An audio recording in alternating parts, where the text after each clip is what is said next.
Hello everyone, welcome back to our YouTube channel Navodaya classes 2020। Friends, आज बहुत ही excited हैं कि आज आपका फाइनली एग्ज़ाम हो चुका है और उसका आंसर अब हम बनाने जा रहे हैं पूरा डिटेल से। 1 से लेकर 80 क्वेश्चन आपके आए हैं, वो अपन देखेंगे। तो आप जल्दी से अपने पेपर से चेक कर लीजिए कि आपके कितने करेक्ट हुए हैं और कमेंट करके जल्दी बताइए कि कितने आपके सही हो रहे हैं। ठीक है, तो पेपर में इस हिसाब से करता हूँ। क्वेश्चन आपके सामने हैं, आपका क्वेश्चन अलग अलग हो सकता है, तो आप चेक करके देख लें कि आपका क्वेश्चन कौन सा है और कौन सा आपने किया है। ठीक है, तो सबसे पहले मैं पढ़ता हूँ कौन सी आकृति थी। यहाँ पर ये दिखा हुआ है 1 से 4 पर्सन है, वो 3 चित्र किसी विधि से एक समान है, यानी कि ओड मैन आउट वाला हो गया। तो जल्दी से ओड मैन आउट वाला देखते हैं। पहला क्वेश्चन है ओड मैन आउट वाला। इसमें क्या है, इसमें कौन सा होगा? ये 4 दिए गए हैं, चारों सही है, एकदम अंदर की ओर आ रखी। ये भी 4 है, चारों अंदर की ओर आ रखे हैं। ये भी 4 है और चारों अंदर की ओर आ रखे हैं। लेकिन दोस्तों ये थोड़ा अलग लग रहा है मेरे को, डी ऑप्शन। तो शायद डी ऑप्शन करेक्ट है इसका। ठीक है, इसका डी में, बाकी सब में 4 4 है, इसमें 7 आ रखे हैं, तो ये वाला हो जाएगा करेक्ट आंसर। ठीक है, ओके। अब चलते हैं आगे सेकंड नंबर पे। सेकंड का देखिए, सेकंड तो सीधा सा दिख रहा है अपने को, फर्स्ट ऑप्शन करेक्ट आंसर है। फर्स्ट ऑप्शन, क्योंकि एक इसमें ब्लैक आ रखा है, एक वाइट है, बाकी सब में 2 2 वाइट है। ठीक है, तो अपना हो जाएगा ए ऑप्शन करेक्ट है, बाकी सब गलत है। डन है। चलते हैं आगे थर्ड नंबर पे। थर्ड नंबर कौन सा होगा? थर्ड नंबर पे देखिए दोस्तों, सभी में तीर के निशान आ रखे हैं, लेकिन दोस्तों इसमें उल्टा तीर आ रखा है, तो सी ऑप्शन करेक्ट हो जाएगा इसका। ठीक है ना, अच्छे से देखते चलिए आपका कौन सा हो रहा है करेक्ट। ठीक है, तो आगे चलते हैं 4 नंबर पे। इस टॉपिक का लास्ट क्वेश्चन है। इस टॉपिक का देखिए, इन सब में देखिए 2 2 लाइन आ रखी है, सर 2 2 लाइन आ रखी है इसमें, और इसमें एक ही लाइन है, एक लाइन है ही नहीं। इसका ये वाला हो जाएगा डिफरेंट, डी ऑप्शन। ओके, चारों करेक्ट होंगे आपके, बहुत ही सिंपल थे, इतना ज़्यादा इसमें कुछ है ही नहीं। अब चलते हैं सेकंड नंबर पे। भाग नंबर सेकंड है, इसमें देखते हैं, पढ़ते हैं। प्रश्न संख्या 5 से 8 में बाईं ओर एक प्रश्न चित्र दिया गया है तथा दाईं ओर ए बी सी और डी से चिन्हित 4 उत्तर चित्र दिए गए हैं। इस चित्रों में प्रश्न चित्र के समरूप चित्र को चुनें, यानी कि समान आकृति परीक्षण। सेम फिगर वाला देखना है अपने को, तो सेम फिगर वाला देखते हैं कौन सा होगा। फिफ्थ में सेम फिगर, और यहाँ पे डॉट आ रखा है, तो डॉट इसमें है नहीं। 3 सर्किल अपने को आने चाहिए, 3 सर्किल बी में आ रखी है, इसमें 4 सर्किल है, गलत हो जाएगा। इसमें 2 सर्किल है, गलत हो जाएगा। अपना हो जाएगा बी ऑप्शन एग्जैक्टली इसका करेक्ट आंसर। ओके, डन है। चलते हैं आगे 6 नंबर पे। 6 नंबर पे चलते हैं। 6 नंबर का बिल्कुल सिंपल ए ऑप्शन दिख रहा है करेक्ट आंसर। बाकी ये उल्टा हो गया है, ये भी उल्टा है, ये भी उल्टा है। बिल्कुल very good, A option exactly correct answer है। ठीक है, ए ऑप्शन सही कर लेना आपका जिसका भी हो। ठीक है, और इसमें देखते हैं क्या हो रखा है। इसमें फर्स्ट तो हो नहीं सकता क्योंकि ये डबल आ रखा है, अपने को सिंगल चाहिए, और यहाँ पर ये साइडों में ब्लैक नहीं है, गलत है। ये वाला हो सकता है सी ऑप्शन, और डी तो बिल्कुल नहीं होगा क्यों डी में एक्स्ट्रा में आ चुका है। सी ऑप्शन इसका एग्जैक्टली करेक्ट आंसर है। ठीक है, सभी का करेक्ट होगा। सेम फिगर तो सबने देखा ही होगा, और ये वाला तो बिल्कुल ही सिंपल है, ये वाली आकृति बी ऑप्शन में दिख रही है अपने को। ठीक है, बी ऑप्शन डन है, करेक्ट है। चलते हैं, यहाँ तक क्लियर है सभी को? अच्छे से 8 नंबर आ गए होंगे आपके, बहुत ही सिंपल था, कुछ हार्ड नहीं था इसमें। अब चलते हैं भाग नंबर थर्ड पे। प्रश्न संख्या 9 से 12 में बाईं ओर एक प्रश्न चित्र दिया गया है, जिसका एक भाग लुप्त दर्शाया गया है, यानी कि एक भाग खाली दर्शाया गया है, क्वेश्चन मार्क वाला है अपना। ठीक है, और अपने को देखना है कि वहाँ पर कौन सी आकृति फिट बैठेगी, तो वो देखना है यहाँ पर कौन सी आकृति फिट बैठेगी। इसमें इस टाइप से बनेगी आकृति, ये आकृति, और 2 अंदर से आएंगी ये, तो इस टाइप में कौन सा, ये तो ऊपर चला गया, गलत है। बी ऑप्शन बन रहा है करेक्ट आंसर। ये भी ऊपर आ गया, गलत है। ये लेफ्ट साइड में आ गया है, अपने को राइट साइड में नीचे की ओर ये आकृति चाहिए थी, बिल्कुल सेम ए बी ऑप्शन में बन रही है, तो ये वाला अपना करेक्ट हो जाएगा बी। ठीक है, आगे चलते हैं 10 नंबर पे। 10 में देखिए कौन सा होगा, ये दोनों ऊपर आ रखी है, तो ये वाली आकृति यहाँ से इधर आएगी, यहाँ से इधर कौन सी आ रही है, ये तो नहीं आ रखी है, बी ऑप्शन आ रखा है। सी में देखिए, सी में नीचे से आ रखा है, अपने को ऊपर से टच आना चाहिए, क्योंकि यहाँ पर ऊपर से टच है, तो ये भी टच आना चाहिए, तो सी भी नहीं होगा, और डी तो बिल्कुल भी नहीं होगा। बी ऑप्शन इसका एग्जैक्टली करेक्ट आंसर है। ठीक है, जिसने भी ये पेपर किया है सभी करेक्ट आ रहे हैं, एक शायद क्वेश्चन इसका गलत है, कोई बात नहीं है। यहाँ पर देखिए कौन सा आएगा, यहाँ 2 आ रखे, यहाँ 1 आएगा। ठीक है, यहाँ 3 आएंगे, ये इधर जाते ही ऊपर 4 आ जाएंगे। 4 कौन से आ रखे, इधर इधर ये लंबा चला जाए, गलत है, ये भी गलत है, यहाँ से पास से जाना चाहिए, ये ठीक आ रखा है, इसमें 3 आ रखे, गलत है, अपने 4 आएंगे क्योंकि 1 यहाँ पर, 2 यहाँ पर, 3 यहाँ पर, अगले 4 आएंगे, तो सी ऑप्शन इसका करेक्ट आंसर हो जाएगा। ठीक है, चलते हैं 12 नंबर पे। 12 नंबर में देखते हैं कौन सा होगा। 12 नंबर तो बहुत ही सिंपल है, सीधा सा, ये अपन ने क्वेश्चन कर रखे हैं पहले, सभी क्वेश्चन आ रखे हैं अपने, ये इस प्रकार से आकृति आएगी, सेंटर से पूरा जाएगी। ए ऑप्शन आ रखा है, ये गलत हो जाएगा, ये भी गलत है, ये भी गलत है। ए ऑप्शन अपना सेंटर से पूरा जा रहा है ऊपर की ओर, सभी क्वेश्चन मैंने करवा दिए हैं ये। अब चलते हैं भाग नंबर 4 पे। ठीक है, प्रश्न संख्या 13 से 16 में बाईं ओर 3 प्रश्न चित्र दिए गए हैं तथा चौथे चित्र के लिए स्थान छोड़ा गया है, क्वेश्चन मार्क। प्रश्न चित्र श्रेणी क्रम में है, ये सीरीज वाला पैटर्न हो गया जो अपने पिछली बार ही किया था, सीरीज वाला। 13 की सीरीज कैसे बन जाएगी, पहले एक इधर जा रहा था, फिर एक इधर जा रहा है, एक इधर जा रहा है, फिर एक इधर है लेफ्ट में, राइट में, एक लेफ्ट में। अब कहाँ जाएगा, एक ऊपर वाला लेफ्ट में जाएगा, फिर राइट में, फिर लेफ्ट में, फिर राइट में, 4 आ जाएंगे। ऊपर वाला लेफ्ट में है, राइट में है, लेफ्ट में है, गलत हो जाएगा, नीचे वाला नहीं है। ऊपर वाला लेफ्ट में है, राइट में है, लेफ्ट में है, फिर राइट में नहीं है, गलत हो जाएगा। लेफ्ट में है, फिर लेफ्ट में है, गलत हो जाएगा। इसका मतलब डी ऑप्शन करेक्ट है, लेफ्ट में है, राइट में है, लेफ्ट में है, राइट में है, डी ऑप्शन करेक्ट है। ठीक है, जिन्होंने भी डी किया है एग्जैक्टली करेक्ट आंसर है इनका। ठीक है, आपका क्वेश्चन ऊपर नीचे भी हो सकता है, दाएं बाएं भी हो सकता है, तो आप देख के चलिए कौन सा क्वेश्चन कैसे करेक्ट हो रहा है, मैं पूरी डिटेल के साथ बता रहा हूँ, वो देख लेना है। अब यहाँ पर देखिए 1 है, 2 हो गए, 3 हो गए, अब यहाँ पर 4 हो जाएंगे। इसमें 3 है, गलत हो जाएगी, ये 3 है ना सर्किल, गलत है। इसमें 4 सर्किल है, इसमें भी 4 है, इसमें 3 है, गलत है। अब अपने को देखना है कैसे होना है, जैसे नीचे लकीर किसी में भी नहीं आ रखी है नीचे, तो ये वाली नीचे कैसे आ रखी है, तो ये गलत हो जाएगा। अपना बी ऑप्शन करेक्ट है, सीधी लकीर आनी चाहिए। ठीक है, तिरछी वापस नहीं जानी चाहिए, बी ऑप्शन इसका एग्जैक्टली करेक्ट है। अब चलते हैं 15 नंबर पे। 15 का देखते हैं, एक मिनट। 15 का कैसे हो गए, 1 2 3 4 वर्ग है और 1 सर्किल है। यहाँ पर 1 2 3 वर्ग है और 2 सर्किल है। यहाँ पर 1 2 वर्ग है, 3 सर्किल है। अब यहाँ पर 1 वर्ग आ जाएगा और 4 सर्किल आ जाएंगे। 1 वर्ग 4 सर्किल कौन से में, इसमें वर्ग नहीं है, गलत हो जाएगा। इसमें वर्ग है लेकिन 5 सर्किल है, गलत है। इसमें 6 सर्किल है, गलत है। इसमें 4 सर्किल है। ठीक है, वर्ग है 1 और 4 सर्किल है, ये वाला हो जाएगा अपना करेक्ट आंसर। ठीक है, ओके।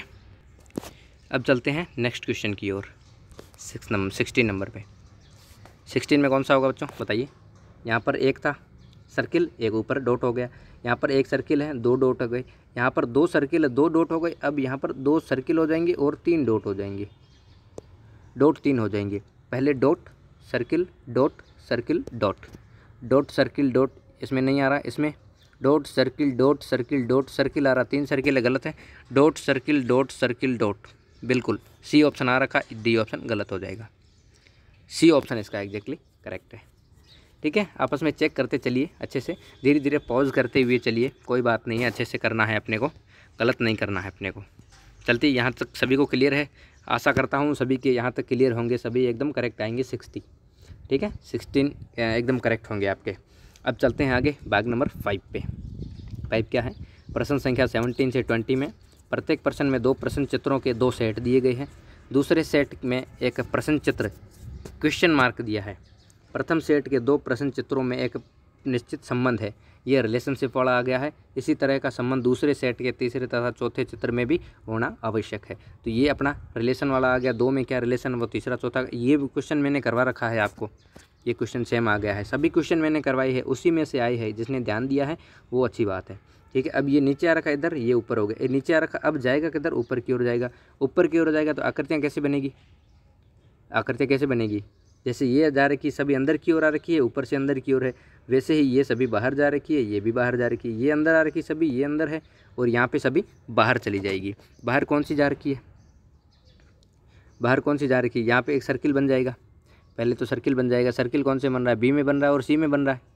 ठीक है, और ये गलत हो जाएगा, ये भी गलत है।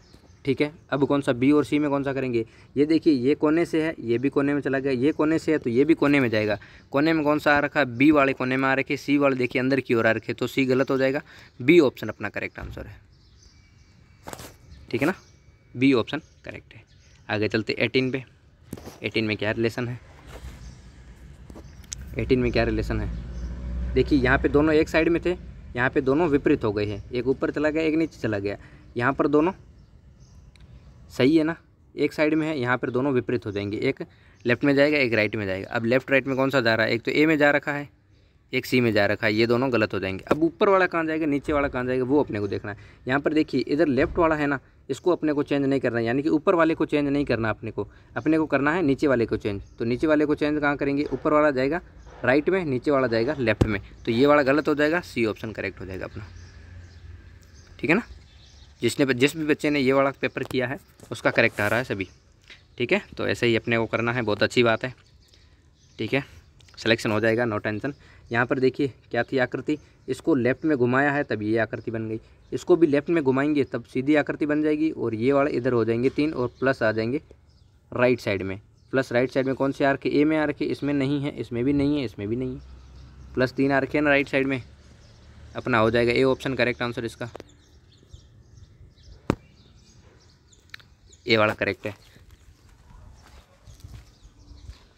सभी का क्लियर आ रखा है। ठीक है, धीरे धीरे चेक करिए, आराम से मम्मी पापा को साथ में बिठा के करिए, कोई दिक्कत नहीं है। आगे चलते हैं अपन 20 नंबर पे,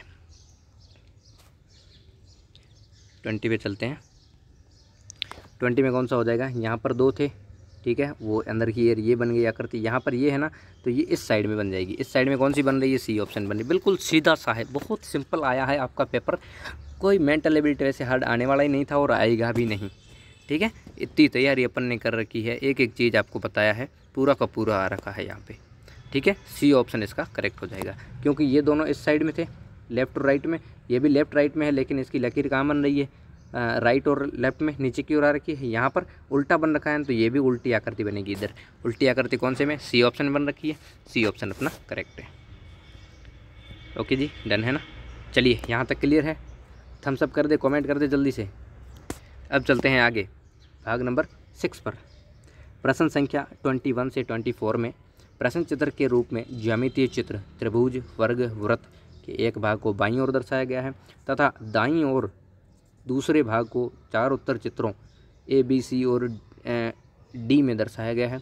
दाईं ओर के चित्र से ज्यामितीय चित्र को पूर्ण करने वाली ज्ञात, यानी कि वर्ग पूर्ति वाला अपना आ चुका है। ठीक है, वर्ग को पूरा कैसे करना है, वर्ग हो ट्रायंगल हो सर्किल हो, कैसे भी इसको पूरा कैसे करना है। तो इसका देखिए यहाँ से राउंड घुमाएंगे अपन, थोड़ा अच्छा नहीं बन रहा है, कोई नहीं, यहाँ पर खाली आ जाएगी आकृति, ये नहीं हो सकता है क्योंकि यहाँ भरी हुई आ रखी है। बी हो सकता है और सी तो बिल्कुल भी नहीं होगा, और डी देखिए डी राउंड शेप में आ गया है, ये भी नहीं होगा, अपना हो जाएगा बी ऑप्शन करेक्ट, एकदम फिट बैठेगा सेट। जिन्होंने भी बी किया है करेक्ट आंसर है। देखिए इस बच्चे ने किया है तो बहुत अच्छी बात है, जिसने पेपर भेजा है उसने बहुत अच्छा शानदार किया है पेपर। ये वाला देखिए, ये वाला कैसे होगा, 1 2 3 4 आएंगे ना, 1 2 3 4 बिल्कुल ये आ रखे है, 1 2 3 आ रखे गलत है, 1 2 आ रखा गलत है, ये तो बिल्कुल भी गलत है। कैसा बच्चों, ये ऑप्शन करेक्ट है। जिन्होंने भी अच्छी तैयारी की है, वैसे तो सभी ने अच्छी तैयारी की है, मेरे को नहीं लगता है कि कोई गड़बड़ करेगा, मेरे को नहीं लगता है कोई गड़बड़ करेगा इन प्रश्नों में। बहुत ही सिंपल आया है, बहुत ही सिंपल। इसमें देखिए पहले तिरछी लकीर देखनी है, कहाँ गया, 1 मिनट, ये इसमें तिरछी लकीर देखनी है, ऊपर से यहाँ सीधी आ रखी है गलत हो गया, यहाँ सीधी आ रखी है गलत हो गया, यहाँ तो पूरी तिरछी आ रखी है, लेकिन थोड़ा सा अपने को और भी तिरछा चाहिए इधर से, ये वाली आकृति, ये भी गलत है। अब कौन सा बचा, D option exactly correct answer है, ये वाला मैंने पहले भी समझाया है आपको। ठीक है, पूरा एक का एक चीज़ आई है आपकी। चलते हैं आगे 24 में, बहुत ही सिंपल है, वर्ग कट किया गया है, यहाँ से वर्ग देखना है अपने को, वर्ग पूरा करना है इसको। ठीक है, वर्ग कौन से में, ये तो रेक्टेंगल है गलत हो गया, वर्ग आ रखा है बी ऑप्शन में एग्जैक्टली, ये भी गलत है, ये भी गलत है, ट्रायंगल आ रखा है, B option exactly correct answer है। जिस भी बच्चे ने बी किया है शानदार है, बी यानी कि आपका सी भी हो सकता है या डी भी हो सकता है, ये वाला वर्ग जिसने भी किया है उसका करेक्ट आंसर है। ठीक है, अब चलते हैं भाग नंबर 7 पे। बहुत ही शानदार, बहुत ही शानदार आया है पेपर आपका, किसी का गलत नहीं होना चाहिए। प्रश्न संख्या 25 से 28 में बाईं ओर एक प्रश्न चित्र दर्शाया गया है तथा दाईं ओर ए बी सी और डी से चिन्हित 4 उत्तर चित्र दर्शाए हैं। किसी दर्पण को XY के अनुदिश रखे जाने पर प्रश्न के सही दर्पण प्रतिबिंब मिरर वाला, मिरर मैंने आपको बताया था, मिरर को खास तौर से ध्यान देना है। मिरर कहाँ पे रखा हुआ है, मेरे को लगता है आपका ओनली फॉर राइट साइड में ही आया होगा, बाकी गलत नहीं आया होगा आपका इधर उधर। ठीक है, वैसे आपने तैयारी तो फुल कर रखी थी, ऊपर नीचे भी किया था। यहाँ पर ये है तो पी कहाँ आएगा, पी पहले में आएगा, पी फिर वी फिर ए। ठीक है ना, पी वी ए, यहाँ पर पी वी ए सीधा है, गलत हो जाएगा, पी उल्टा आ जाएगा, पी वी ए बी में आ रखा है, यहाँ पी वी ए उल्टा आ रखा, गलत हो जाएगा, यहाँ पर गलत है, वी उल्टा आ रखा है। ठीक है, एग्जैक्टली बी ऑप्शन करेक्ट है। आपको मैंने बताया था पेंसिल लेके जानी, पेंसिल से करना है, अगर अलाउ की है तो ठीक है, नहीं की है तो आप पेन से भी थोड़ा सा कर सकते हो रफ वर्क में। ठीक है, ये वाले क्वेश्चन तो इसका B option P V A आ जाएगा अपना। ठीक है, मिरर को ध्यान से देखना है। अब चलते हैं 26 पे। 26 में मिरर इस साइड में ही है, तो ये वाले तीनों कहाँ आ जाएंगे, राइट साइड में आ जाएंगे। राइट साइड में आएंगे, कौन से में आ रखे, एक तो बी में आ रखे, एक सी में आ रखे, ये वाला गलत हो जाएगा, ये भी गलत हो जाएगा। अब कैसे करना है, ई हो जाएगा उल्टा इस साइड में, क्योंकि मिरर है ना तो ई उल्टा हो जाएगा, यहाँ ई सीधा है, गलत हो जाएगा, B option, C option correct है। ठीक है ना, ई उल्टा हो जाएगा, बाकी तो इसमें कुछ नहीं है, दोनों सेम ही है, ई का ही डिफरेंस है, तो ई इसमें उल्टा हो जाएगा मिरर में, हमेशा ध्यान रखना आप। ठीक है, अब चलते हैं, सी ऑप्शन इसका हो गया। अब 27 पे चलते हैं। 27 पे देखिए मिरर उसी साइड में है, उसी साइड में है, तो ये दो किधर हो जाएंगे, दो लेफ्ट साइड में हो जाएंगे, एक हो जाएगा राइट साइड में ऊपर, सर्किल आएगा, सर्किल में ऊपर नीचे दो हो जाएंगे। ठीक है, लेफ्ट साइड में कौन सा आ रखा है, बी ऑप्शन में आ रखा है, इसमें सिंगल सिंगल गलत हो जाएगा, बी आ रखा है, इसमें राइट में है गलत है, इसमें भी राइट में है गलत है, कन्फ्यूज़ करने में दो को राइट में दे दिया है, तो इसका अपना बी ऑप्शन करेक्ट हो जाएगा। ठीक है, दो एक साइड में लेफ्ट साइड में, एक हो जाएगा राइट साइड में। ठीक है, चलते हैं आगे 28 पे। बहुत ही शानदार पेपर आया है, बहुत ही शानदार, सभी का सिलेक्शन होना चाहिए मेरे हिसाब से। ठीक है, बहुत ही सिंपल है, बहुत ही शानदार। यहाँ पर देखिए, यहाँ भी मिरर ऐसा ही है, 7 आ जाएगा उल्टा। ठीक है, और तीर का निशान आ जाएगा इधर, ये आएगी आकृति। ये आकृति कहाँ पे आ रखी है, इसमें तो 7 सिंपल आ रखा है, सेम साइड में बी ऑप्शन आ रखा है करेक्ट, ये उल्टा है, और ये भी उसी साइड में आ रखा है, अपना हो जाएगा बी ऑप्शन करेक्ट। इस बच्चे ने तो सारे ही करेक्ट किए हैं, सारे ही करेक्ट कर रखे हैं। ठीक है ना, चलिए अब चलते हैं नेक्स्ट क्वेश्चन की ओर, भाग नंबर 8 पे। यहाँ तक किसी को कोई प्रॉब्लम नहीं होनी चाहिए, सबका एकदम करेक्ट होना चाहिए। ठीक है, भाग नंबर 8 पे चलते हैं। प्रश्न संख्या 29 से 32 में बाईं ओर एक प्रश्न चित्र में दर्शाए अनुसार कागज़ के एक टुकड़े को मोड़कर पंच किया जाता है।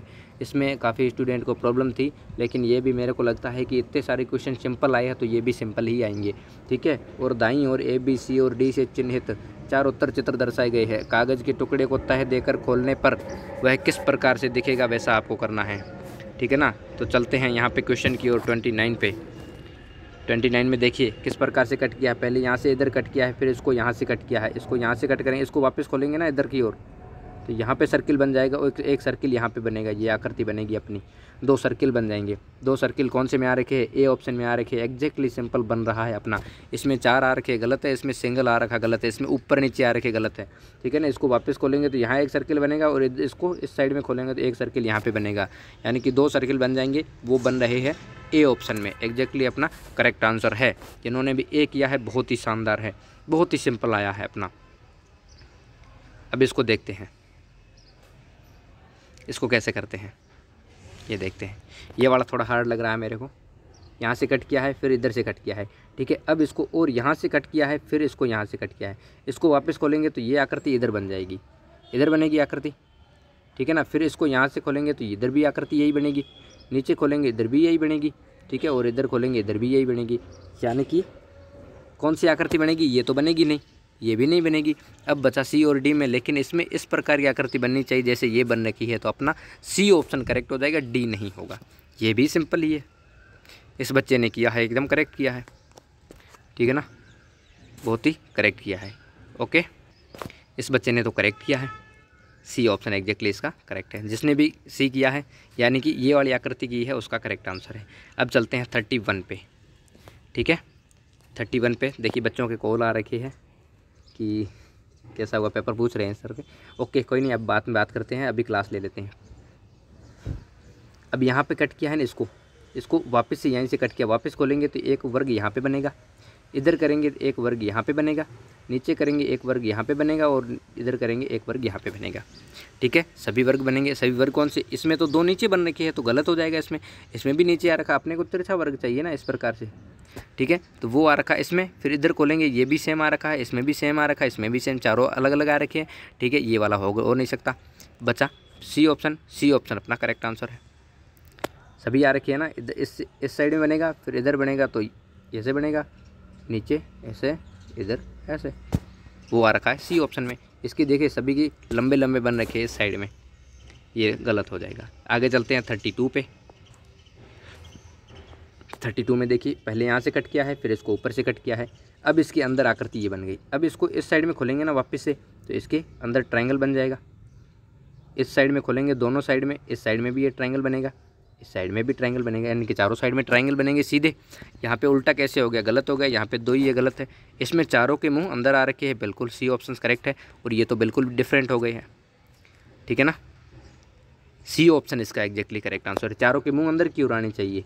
ठीक है, इसका मुंह अंदर है, ऊपर वाले का अंदर आएगा, राइट वाले का अंदर आएगा, नीचे वाले का भी अंदर आएगा। सी ऑप्शन इसका करेक्ट आंसर है। Okay, no problem. अब चलते हैं सेकंड लास्ट भाग है 9 नंबर। इसमें क्या दिया हुआ है 33 से 36 में, सॉरी 38 है शायद। 38 में बाईं ओर एक प्रश्न चित्र दिया गया है तथा दाईं ओर A, B, C और D से चिन्हित 4 उत्तर चित्र दर्शाए गए हैं। उत्तर चित्र से उस चित्र का चयन करें जिसे प्रश्न चित्र में प्रस्तुत उपलब्ध कट आउट के टुकड़ों से बनाया गया, यानी कि टुकड़े हैं, इनको जोड़कर बनानी आकृति है, वो कौन सी बनेगी। ठीक है ना, तो देखिए टुकड़े कितने हैं यहाँ पे, 1 2 3 4 टुकड़े हैं ना। इसमें कितने आ रखे, 1 2 3 और 4 आ रखे हैं, बिल्कुल ठीक है। इसमें 1 2 3 4 आ रखे हैं, इसमें 1 2 3 4, सभी में 4 4 आ रखे हैं। अब आकृतियाँ देखते हैं, ये वाली आकृति बड़ी वाली यहाँ पे है, ये बड़ी वाली ऊपर है, और यहाँ पे ये देखिए छोटा वाला ट्रायंगल आ रखा है, लेकिन बड़ा वाला ट्रायंगल नहीं आ रखा, गलत हो जाएगा। ट्रायंगल अपने को चाहिए ना सभी। इसमें देखिए, इसमें बड़ी वाली यहाँ आ रखी है, ट्रायंगल यहाँ आ रखा है, छोटा वाला यहाँ आ रखा है, नीचे वाला यहाँ बी ऑप्शन हो रखा है। और यहाँ पे देखते हैं, ये आकृति तो बन ही नहीं रही है, क्योंकि ये बड़े वाला भी नहीं आ रहा और इसमें भी नहीं आ रखा है। बिल्कुल एग्जैक्टली बी ऑप्शन करेक्ट है, ये वाला है ना, ये वाली आकृति एकदम करेक्ट है। बड़े वाले ट्रायंगल यहाँ पे आ रखा है, बड़े वाला ट्रायंगल तो नहीं है, इसको रेक्टेंगल बोल सकते हैं। और ऊपर वाला ट्रायंगल ऊपर आ रखा है, और ये छोटी वाली आकृति यहाँ पर है, नीचे वाला ट्रायंगल यहाँ नीचे की ओर है। अपना एग्जैक्टली हो जाएगा B option correct. Okay, done है। आगे चलते हैं 34 पे। 34 पे देखिए आकृतियाँ कौन सी बन रखी है। ये पहले ये वाली आकृति यहाँ पे आ रखी है, ठीक है, अंदर वाला ट्रायंगल यहाँ पे है, ठीक है। ये 2 आकृतियाँ यहाँ 2 आ रखी है, सामने वाला यहाँ है, बिल्कुल ए ऑप्शन हो रखा है। यहाँ पर देखिए अपने को वर्ग दिख रहा है, वर्ग तो कहीं यही नहीं, अपने को चाहिए ही नहीं, गलत है। इसमें देखिए, इसमें ये ऊपर वाली आकृति है ना, ये कहाँ पे आ रखी है, ये तो नहीं आ रखी, गलत है। और ये तो बिल्कुल भी नहीं होगा, क्योंकि ये अलग ही आकृति है। अपना हो जाएगा A option exactly correct answer. सभी आकृतियाँ आ रखी है इसके अंदर। ओके, चलते हैं आगे 35 पे। बहुत ही सिंपल आया है पेपर, बहुत ही सिंपल। इसमें देखिए एक बड़ा सा वर्ग है, पहले तो वर्ग देखते हैं। इसमें वर्ग है नहीं, गलत हो जाए। इसमें आ रखा है वर्ग, इसमें भी नहीं आ रखा है, इसमें भी नहीं आ रखा है, तो कौन सा हुआ, बी ऑप्शन ही हुआ ना। एक वर्ग देखने से अपना पता चल गया है टाइम कितना कंज्यूम हो रहा है, कितना बच रहा है अपना टाइम। ठीक है ना, छोटी छोटी चीज़ें देखनी है। यहाँ पे ये वाली आकृति बड़ी यहाँ पे आ रखी है, ऊपर वाला ऊपर आ रखा है, ये वाली आकृति यहाँ पे है। बहुत ही सिंपल है, बहुत ही शानदार। ठीक है, बी ऑप्शन। ओके, चलें आगे 36 पे। 36 पे देखिए कौन सी आकृति बनेगी। बहुत ही शानदार आया पेपर, मज़ा आ गया आज तो। सभी बच्चों का सिलेक्शन श्योर है। ठीक है, ये 2 आकृतियाँ दोनों सेम आ रखी है, तो पहले ऊपर तो बड़ा है ना, यहाँ पर छोटे छोटे आ रखे, गलत हो जाएगा। ये बड़े आ रखे यहाँ पर दोनों, ठीक है। यहाँ पर तो अलग अलग आ रखे हैं, ये तो ज़्यादा ही बड़े हो गए हैं, और बीच वाला वर्ग तो आएगा ही नहीं यहाँ पे, गलत हो जाएगा। अपना बी ऑप्शन करेक्ट है इसका। ठीक है ना, बी ऑप्शन। ये बड़े बड़े 2 आ रखे हैं यहाँ पे, और बीच वाला ट्रायंगल यहाँ पे आ रखा है, सॉरी ट्रायंगल नहीं, वर्ग आ रखा है यहाँ पे, स्क्वायर। ठीक है, बी ऑप्शन। ओके जी, आगे चलते हैं भाग नंबर 10, लास्ट भाग है अपना। बहुत ही मज़ा आ रहा है बच्चों, कितना शानदार पेपर आया है। और लास्ट भाग है, इसमें तो मेरे को नहीं लगता है कि इतना सारा सिंपल आ गया है, तो लास्ट वाला भी सिंपल ही होगा। ठीक है, तो चलते हैं लास्ट भाग पे। बहुत एक्साइटमेंट है।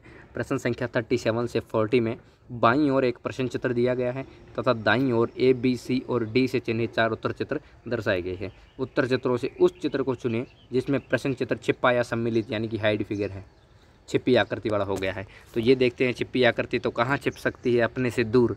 इतना कुछ कर लिया फिर कहाँ छिपेगी। ठीक है, एल लिखा हुआ है, एल एल इसमें तो बन नहीं रहा, इसमें पूरा एल बन रखा है। ठीक है, बी में इसमें एल नहीं बनेगा क्योंकि नीचे वाली आकृति गलत है। इसमें भी एल नहीं बनेगा। अपना कौन सा करेक्ट हुआ, बी ऑप्शन वाला। एल तो सामने दिख रहा है, इसके तो एल लग गए हैं। ठीक है, इसके एल लग गए। बहुत ही सिंपल आया है यार, मज़ा आ रहा है बहुत। ठीक है, इसमें देखते हैं। इसमें ये वाली आकृति है ना, यहाँ से ऊपर जाके इधर आ रखी है। ठीक है, नीचे आ रखी है, ये वाली यहाँ बन रखी है। ठीक है, बीच में लकीर है, बिल्कुल ए ठीक है। इसमें वर्ग नहीं बन रखा है, गलत है। इसमें भी वर्ग नहीं आ रखा, गलत है। इसमें भी रेक्टेंगल आ रखा, वर्ग नहीं है, गलत है। यानी कि अपना ए ही ऑप्शन करेक्ट हो गया है। ठीक है ना, बहुत ही शानदार है, ए ऑप्शन इसका एग्जैक्टली करेक्ट है। आगे चलते हैं 37 पे, नहीं 38 पे। 38 पे है ना, ये आकृति यहाँ से ये तो बनेगी नहीं क्योंकि आपसे नहीं आ रखी, गलत है। और ये वाली हाफ से नहीं आ रखी, गलत है। इसमें भी नीचे नहीं आ रखा, गलत है। यानी कि डी ऑप्शन होगा। डी ऑप्शन देखिए, यहाँ बीच से ऊपर जा रखी है, फिर इधर आके नीचे जाएगी, फिर इधर आके नीचे आएगी। बिल्कुल डी ऑप्शन एग्जैक्टली करेक्ट हो रहा है। इस बच्चे का तो लगभग 40/40 है या 39 है शायद, एक इसने गलत कर दिया था फर्स्ट या सेकंड क्वेश्चन। तो इसके तो बहुत ही अच्छे मार्क्स आ रखे हैं और शायद ये 39 हो चुका है। ओके, अब आ रखा है लास्ट क्वेश्चन है आज का। बहुत ही शानदार पेपर आया है, बहुत ही शानदार। ठीक है, इसका ऊपर हाफ सर्किल होना चाहिए, यहाँ सर्किल हो रखा है। ठीक है, नीचे लकीर आ रखी, बिल्कुल ठीक है। ये वाला सर्किल नहीं है, गलत है। और इसमें तीर नहीं आ रखा है, गलत है। इसमें भी नहीं आ रखा है, गलत है। बहुत ही शानदार, ए ऑप्शन इसका करेक्ट है। इस बच्चे ने तो बहुत ही शानदार किया है, बहुत ही शानदार, मज़ा आ गया। दोस्तों 40 में से 40 ला सकते हो आराम से, और लाए ही होंगे। काफ़ी स्टूडेंट लाए ही होंगे, मेरे को लगता है सारे स्टूडेंट लाए होंगे 40/40, नहीं तो 39 तो श्योर है आपका आना चाहिए। ठीक है, तो सिलेक्शन के पास है आप, श्योर हो आप। अब मैथ का पुरुषोत्तम सर बताएंगे आपको, और फिर हिंदी का मैं बताता हूँ आपको। ठीक है, तो देखिए पूरा का पूरा A to Z देखना है अपने को, चेक करने हैं आपके कितने मार्क्स आए हैं, लास्ट में कमेंट करके बताना है। ठीक है, ओके, अभी के लिए इतना ही। अब मैथ सर पढ़ाएंगे। हेलो बच्चों, आप सभी का एक बार फिर से स्वागत है, अभिनंदन है आपके अपने यूट्यूब चैनल नवोदयन क्लासेस 2020 पर। दोस्तों, जैसा कि आपको पता है JNVST 2023, कलर चेंज कर, JNVST 2023 का आज पेपर हो चुका है पूरा का पूरा, और आपको मेंटल एबिलिटी हरीश सर ने बता दी होगी। अभी मैं आपको मैथ समझा रहा हूँ, तो ध्यान रखना कि मैथ आपके क्वेश्चन ऊपर नीचे हो सकते हैं। क्वेश्चन का जो नंबर है, यानी कि जो ये पेपर में जो 41 नंबर है क्वेश्चन, वो शायद आपका 50 नंबर हो, 55 नंबर हो। यानी कि क्वेश्चन क्रमांक चेंज हो सकते हैं, लेकिन पूरा का पूरा क्वेश्चन एक जैसे ही होंगे, सिर्फ नंबर चेंज होंगे। तो आप लोग अपना पेपर साथ में रखें और चेक करें कि कौन सा क्वेश्चन मेरा कहाँ पर दिया हुआ है। ठीक है, तो हम फटाफट से सॉल्व करते हैं, और आपके कितने नंबर आ रहे हैं ये कमेंट बॉक्स में ज़रूर बताइएगा। ठीक है, अब देखिएगा पहला क्वेश्चन क्या है, ध्यान से देखिएगा। पहला बहुत ज़्यादा सिंपल क्वेश्चन आया है, पेपर आया है बहुत ज़्यादा। आप लोगों ने मेरे हिसाब से बहुत अच्छे नंबर लेके आओगे, आराम से इजी पेपर था। यहाँ पर पहला क्वेश्चन क्या है, 41 नंबर, 5555 को कैसे लिखा जाएगा। अब यहाँ पर देखो 5555, आप ऑप्शन देखोगे तो पहला है 5055 है, यानी कि 500 बीच में नहीं दिया हुआ है, तो 5555 लिखना है, तो 5500। और अगर ऐसे नहीं लिखना आता है तो ऐसे लिख लो 5500 और 55। अब इन सब को जोड़ दोगे ना तो 5555 आ जाएगा, यानी 5555। ठीक है, ये 5, तो ये आपके 5555 आ जाएगा, यानी कि ऑप्शन नंबर डी है वो आपका एकदम राइट आंसर हो जाएगा। तो इसका ऑप्शन नंबर डी है वो एकदम राइट आंसर हो जाएगा। अब क्वेश्चन नंबर 42 को देखते हैं। 42 क्या कह रहा है, ध्यान से समझिएगा कि सभी अंक यहाँ पर दिए हुए 9, 7, 0 तथा 4 का प्रयोग करके 4 अंकों वाली बड़ी से बड़ी संख्या तथा छोटी से छोटी संख्या का अंतर क्या होगा। यहाँ पर आपको मैंने हर बार मैं जब भी नंबर सिस्टम पढ़ाता था तब मैं आपको बोलता था कि ये क्वेश्चन आपका 100% आएगा ही आएगा, और यहाँ पर देखो पेपर में पूछ भी लिया है मैंने। इम्पोर्टेंट क्वेश्चन वाली सीरीज़ करवाई, उसमें भी बताया। बाद में अभी चैप्टर वाइज करवा रहा था, मैराथन क्लास, उसमें भी मैंने बताया था कि ये सबसे इंपॉर्टेंट टॉपिक है और यहाँ से क्वेश्चन भी आ गया। अब देखो इसको सोल्व कैसे करेंगे। यहाँ पर आपको अंक दिए हुए कौन कौन से हैं, 9704। अब यहाँ से 4 अंकों की बड़ी से बड़ी संख्या बनानी है और छोटी से छोटी संख्या बनानी है और इसका अंतर ज्ञात करना है। तो 4 अंकों की सबसे बड़ी संख्या कौन सी होगी, तो सबसे पहले बड़ा अंक, उसके बाद उससे छोटा, उसके बाद उससे छोटा और उसके बाद उससे छोटा। तो यहाँ पर 9 है, तो यहाँ पर सबसे बड़ी संख्या 9, उसके बाद 7, उसके बाद 4 और उसके बाद 0। ठीक है। अब सबसे छोटी संख्या बनानी है तो आप कहोगे कि छोटा 0 है। मैंने हर बार बताया कि 0 को हमेशा सेकंड नंबर पर लेना है। तो 0 से जस्ट बड़ा कौन सा है, 4 है। तो यहाँ पर 4, 0, 7 और 9 ये संख्या आ गई। अब इसका अंतर करना है, यानी कि इन दोनों को घटाना है। तो घटा दो, यानी कि 10 में से यहाँ पर 0 में से 9 नहीं जाएगा तो यहाँ से एक उधार लेगा तो यहाँ पर 10 हो जाएगा और 4 की जगह 3 बच जाएगा। तो 10 में से 9 को घटाएंगे तो 1 बचेगा। फिर यहाँ पर 3 में से 7 नहीं जा रहा है तो यहाँ से एक उधार लेगा तो यहाँ पर 13 हो जाएगा और यहाँ पर 6 बच जाएगा। ठीक है। अब 13 में से 7 को घटाएंगे तो 7 और 6 13 होता है तो यहाँ पर 6 बच जाएंगे। फिर 6 में से 0 को घटाएंगे तो 6 आ जाएगा। 9 में से 4 को घटाएंगे तो 5 आ जाएगा, यानी कि 5661 आपका आंसर होगा। यानी कि ऑप्शन नंबर डी है वो आपका एकदम राइट आंसर हो जाएगा। ठीक है, ऑप्शन नंबर डी है वो आपका एकदम राइट आंसर हो जाएगा। ठीक है, समझ में आ चुका होगा। आगे बढ़ते हैं, पूरा फुल सॉल्यूशन करवा रहा हूँ, टाइम थोड़ा सा लग सकता है लेकिन आराम से पूरे के पूरे देखिए विद कॉन्सेप्ट और विद आपको फुल सॉल्यूशन मिलेगा। तो आपको ये दिमाग में कन्फ्यूजन नहीं रहेगा कि मेरा गलत हुआ है, अब मेरा सही है या सर ने बताया वो सही है। तो यहाँ पर फुल सॉल्यूशन से पूरा पूरा आपको पता चल जाएगा कि मैंने गलती कहाँ की है या मेरा पूरा सही है। ठीक है। अब यहाँ पर देखिए दो संख्याओं का योगफल 8 है, यानी कि कोई दो संख्या है उनको जोड़ते हैं तो दोनों का 8 आ रहा है। और अगर उन दोनों को गुणा करते हैं, गुणनफल है वो 15 है, यानी कि अगर दोनों को गुणा करते हैं तो उनका जो प्रोडक्ट है वो 15 आ रहा है। तो उनके व्युत्क्रमों का योगफल क्या होगा। व्युत्क्रमों का मतलब क्या होता है, कोई भी संख्या होगी उसको उल्टा कर दो। ठीक है। अब यहाँ पर देखिए दो संख्याएं हैं जिनका योग तो 8 है और को गुणा करेंगे तो 15 आ रहा है। तो आपको ऐसी संख्या सिर्फ दो ही दिख रही है, एक तो कौन सी दिख रही है, 3, और एक दिख रही है 5। 3 और 5 को जोड़ेंगे तो 8 आएगा और 3 और 5 को गुणा करेंगे तो 15 आएगा। ठीक है, 3 और 5 को गुणा करेंगे तो 15 आएगा, 3 और 5 को जोड़ेंगे तो कितना आ जाएगा, 8 आएगा। यानी कि वो दोनों संख्याएं कौन सी है, 3 और 5 है। अब 3 और 5, 3 का मतलब क्या होता है, 3/1। 3 का मतलब क्या होता है, 3/1। 5 का मतलब क्या होता है, 5/1। अब इनके व्युत्क्रमों का मान पूछा है, यानी कि उनको उल्टा कर दो तो 1/3। ठीक है। अब ये मैं यहाँ पर ऊपर मिटा रहा हूँ यहाँ पर ताकि आपको अच्छे से दिखे। तो ये आपको संख्या तो पता चल गई, संख्या कौन कौन सी है, एक 3 है और एक 5 है। ठीक है। अब यहाँ पर 3/5 सॉरी, यहाँ पर 3 का मतलब 3/1 और 5 का मतलब 5/1 होता है। अब इसको उल्टा करेंगे क्योंकि व्युत्क्रमों का मान पूछा है, रेसिप्रोकल वैल्यू पूछी है, तो इसका उल्टा करेंगे तो यहाँ पर 1/3 प्लस 1/5। अब प्लस क्यों किया है, क्योंकि यहाँ पर योगफल पूछा है। अब इन दोनों को जोड़ दो तो दोनों का योग जो एलसीएम आएगा वो 15 आ जाएगा। 15 में 3 का भाग देंगे तो 5, 5 को 1 से गुणा करेंगे तो 5, फिर 15 में 5 का भाग देंगे तो 3, 3 को 1 से गुणा करेंगे तो 3। 5 और 3 कितना हो जाएगा, 8/15, यानी कि आपका आंसर 8/15। 8/15 यानी कि ऑप्शन नंबर ए है वो आपका एकदम राइट आंसर हो जाएगा। ठीक है, ऑप्शन नंबर ए यहाँ पर एकदम करेक्ट आंसर होगा। आगे देखिए क्वेश्चन नंबर 44। अब यहाँ पर देखिए, यहाँ पर आपको कंफ्यूज नहीं होना है। यहाँ पर अलग अलग संख्याएं दी हुई है, यहाँ पर देखो। अब यहाँ पर आपको कोई संख्या नहीं दी हुई है जिससे आपको गुणनफल वगैरह निकालना है। यहाँ पर सीधा और सीधा टुकड़े दे दिए, टुकड़े दे दिए। अब आपको पूछा है कि इसका गुणनफल क्या होगा, तो यहाँ पर इसको निकालते हैं। तो यहाँ पर देखिएगा, थोड़ा सा इसको अच्छे से जूम करेंगे तो यहाँ पर हमें पता चल जाएगा। ठीक है, यहाँ पर इसको ऐसे ले लेते हैं। ठीक है। अब यहाँ पर देखिए कि यहाँ पर क्या दिया हुआ, 2 का स्क्वायर, 3 का क्यूब और 5 का 5 दिया हुआ है। यानी इसका मतलब क्या है, इसका मतलब ये दिया हुआ है कि 2 गुणा 2, 2 को 2 बार लिख लिया, फिर गुणा 3 को 3 बार लिखना है तो 3 गुणा 3 गुणा 3, फिर 5 को 5 बार लिखना है तो गुणा 5 गुणा 5 गुणा 5 गुणा 5 और फिर से एक बार 5। यानी कि पहले ही जो भी संख्या है उसके टुकड़े है ये वाले हैं। अब दूसरी संख्या क्या है, 2 को 3 बार गुणा करना है तो यहाँ पर 2 गुणा 2 गुणा 2, फिर 3 को 2 बार गुणा करना है तो गुणा 3 गुणा 3, फिर 5 को 2 बार गुणा करना है तो 5 गुणा 5, फिर एक बार 7 से गुणा करना है तो 7।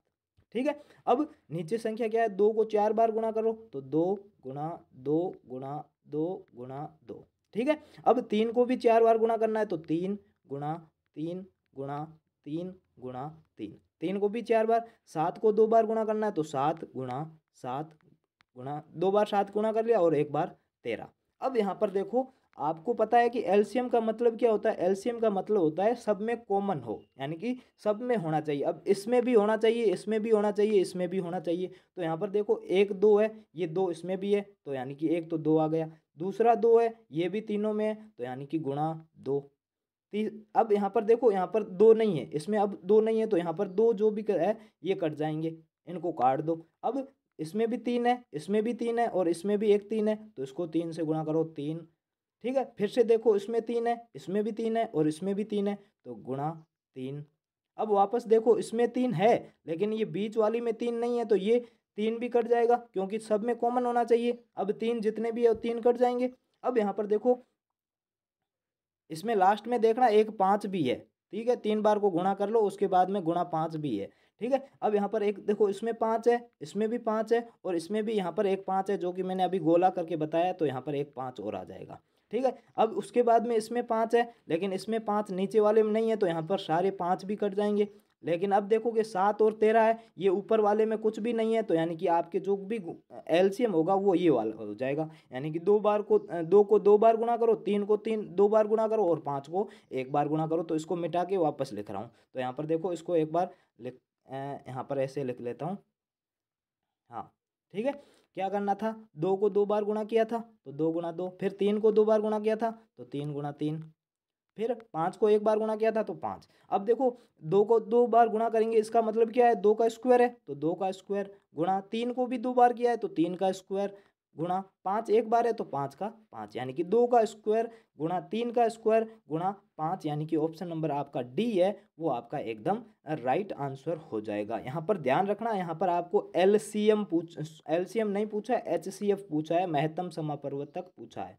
ठीक है, यहाँ पर एचसीएफ पूछा है तो एचसीएफ सब में कॉमन होगा वही आएगा, यानी कि ऑप्शन नंबर डी है वो आपका एकदम राइट आंसर हो जाएगा। आगे देखो, यहाँ पर देखो कि यदि कोई 3 लगातार क्रमागत यानी कि लगातार कोई संख्या है, उनका योगफल 15 है, यानी कि 3 लगातार संख्याएं हैं, उनको अगर जोड़ते हैं तो 15 आता है, तो उनकी जो बीच वाली संख्या है उसका वर्ग क्या होगा, उसका स्क्वायर क्या होगा? तो आपको पता है कि अगर हम 4 + 5 + 6 यानी कि इन तीनों को जोड़ते हैं तो 4 और 6 10, 10 और 5 15 आता है, यानी कि सबको जोड़ते हैं तो 15 आता है। अब इनके बीच वाली संख्या क्या है? 5 है, तो 5 का वर्ग पूछा है तो 5 का वर्ग आपका 25 हो जाएगा।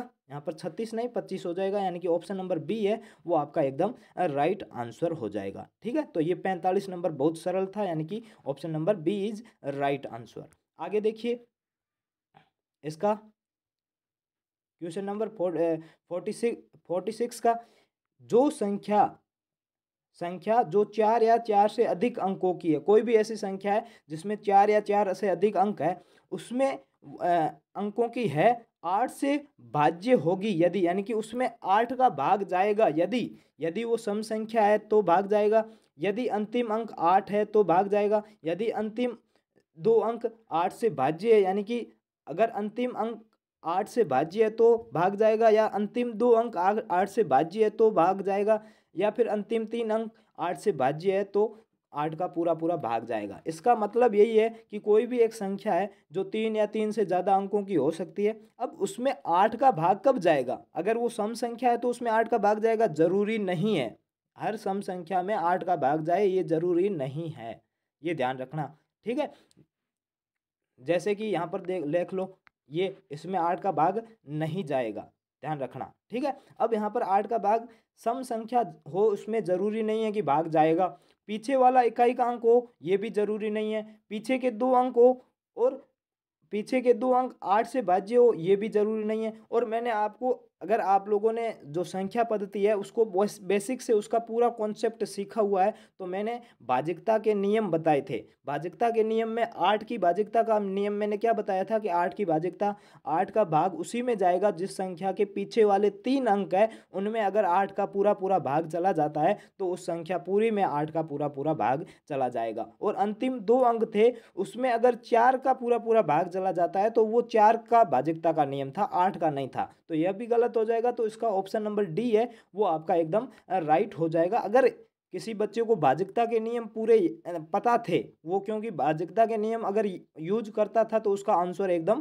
करेक्ट हो जाएगा। ये मैंने स्पष्ट बता के रखा था क्लास में, सारे क्वेश्चन बताए हुए, टेंशन मत लो, मेरे हिसाब से आपने सबने सही करके आए होंगे। अब देखो 5 सेंटीमीटर को किलोमीटर में लिखो। अब किलोमीटर बड़ी से छोटी संख्या में बदलने के लिए आपको पता है छोटी से बड़ी संख्या में भाग देना पड़ता है। अब 1 किलोमीटर में कितने मीटर होते हैं, तो 1 किलोमीटर में 1000 मीटर होते हैं, और 1 मीटर में सेंटीमीटर कितने होते हैं, तो 100 सेंटीमीटर होते हैं। यानी कि भाग किसका देना पड़ेगा, तो भाग 1000 गुणा 100, यानी कि पीछे 5 जीरो, ठीक है, यानी कि 1 लाख का आपको भाग देना पड़ेगा। अब 5 में 1 लाख का भाग देंगे तो क्या आ जाएगा, 5/1 2 3 4 और 5। अब 5 का भाग देना है तो नीचे 5 जीरो है, तो ऊपर 5 अंक छोड़कर पॉइंट लगाना है। तो एक तो अंक 5 पड़ा है, उसके अलावा 4 और जीरो लगा लो, तो 1 2 3 4, 4 जीरो लगा लिया। अब यहाँ पर पॉइंट लगा लो, यानी पॉइंट के बाद में 4 जीरो और 1 5, ठीक है, पॉइंट के बाद में 4 जीरो और 1 5, यानी कि ऑप्शन नंबर सी है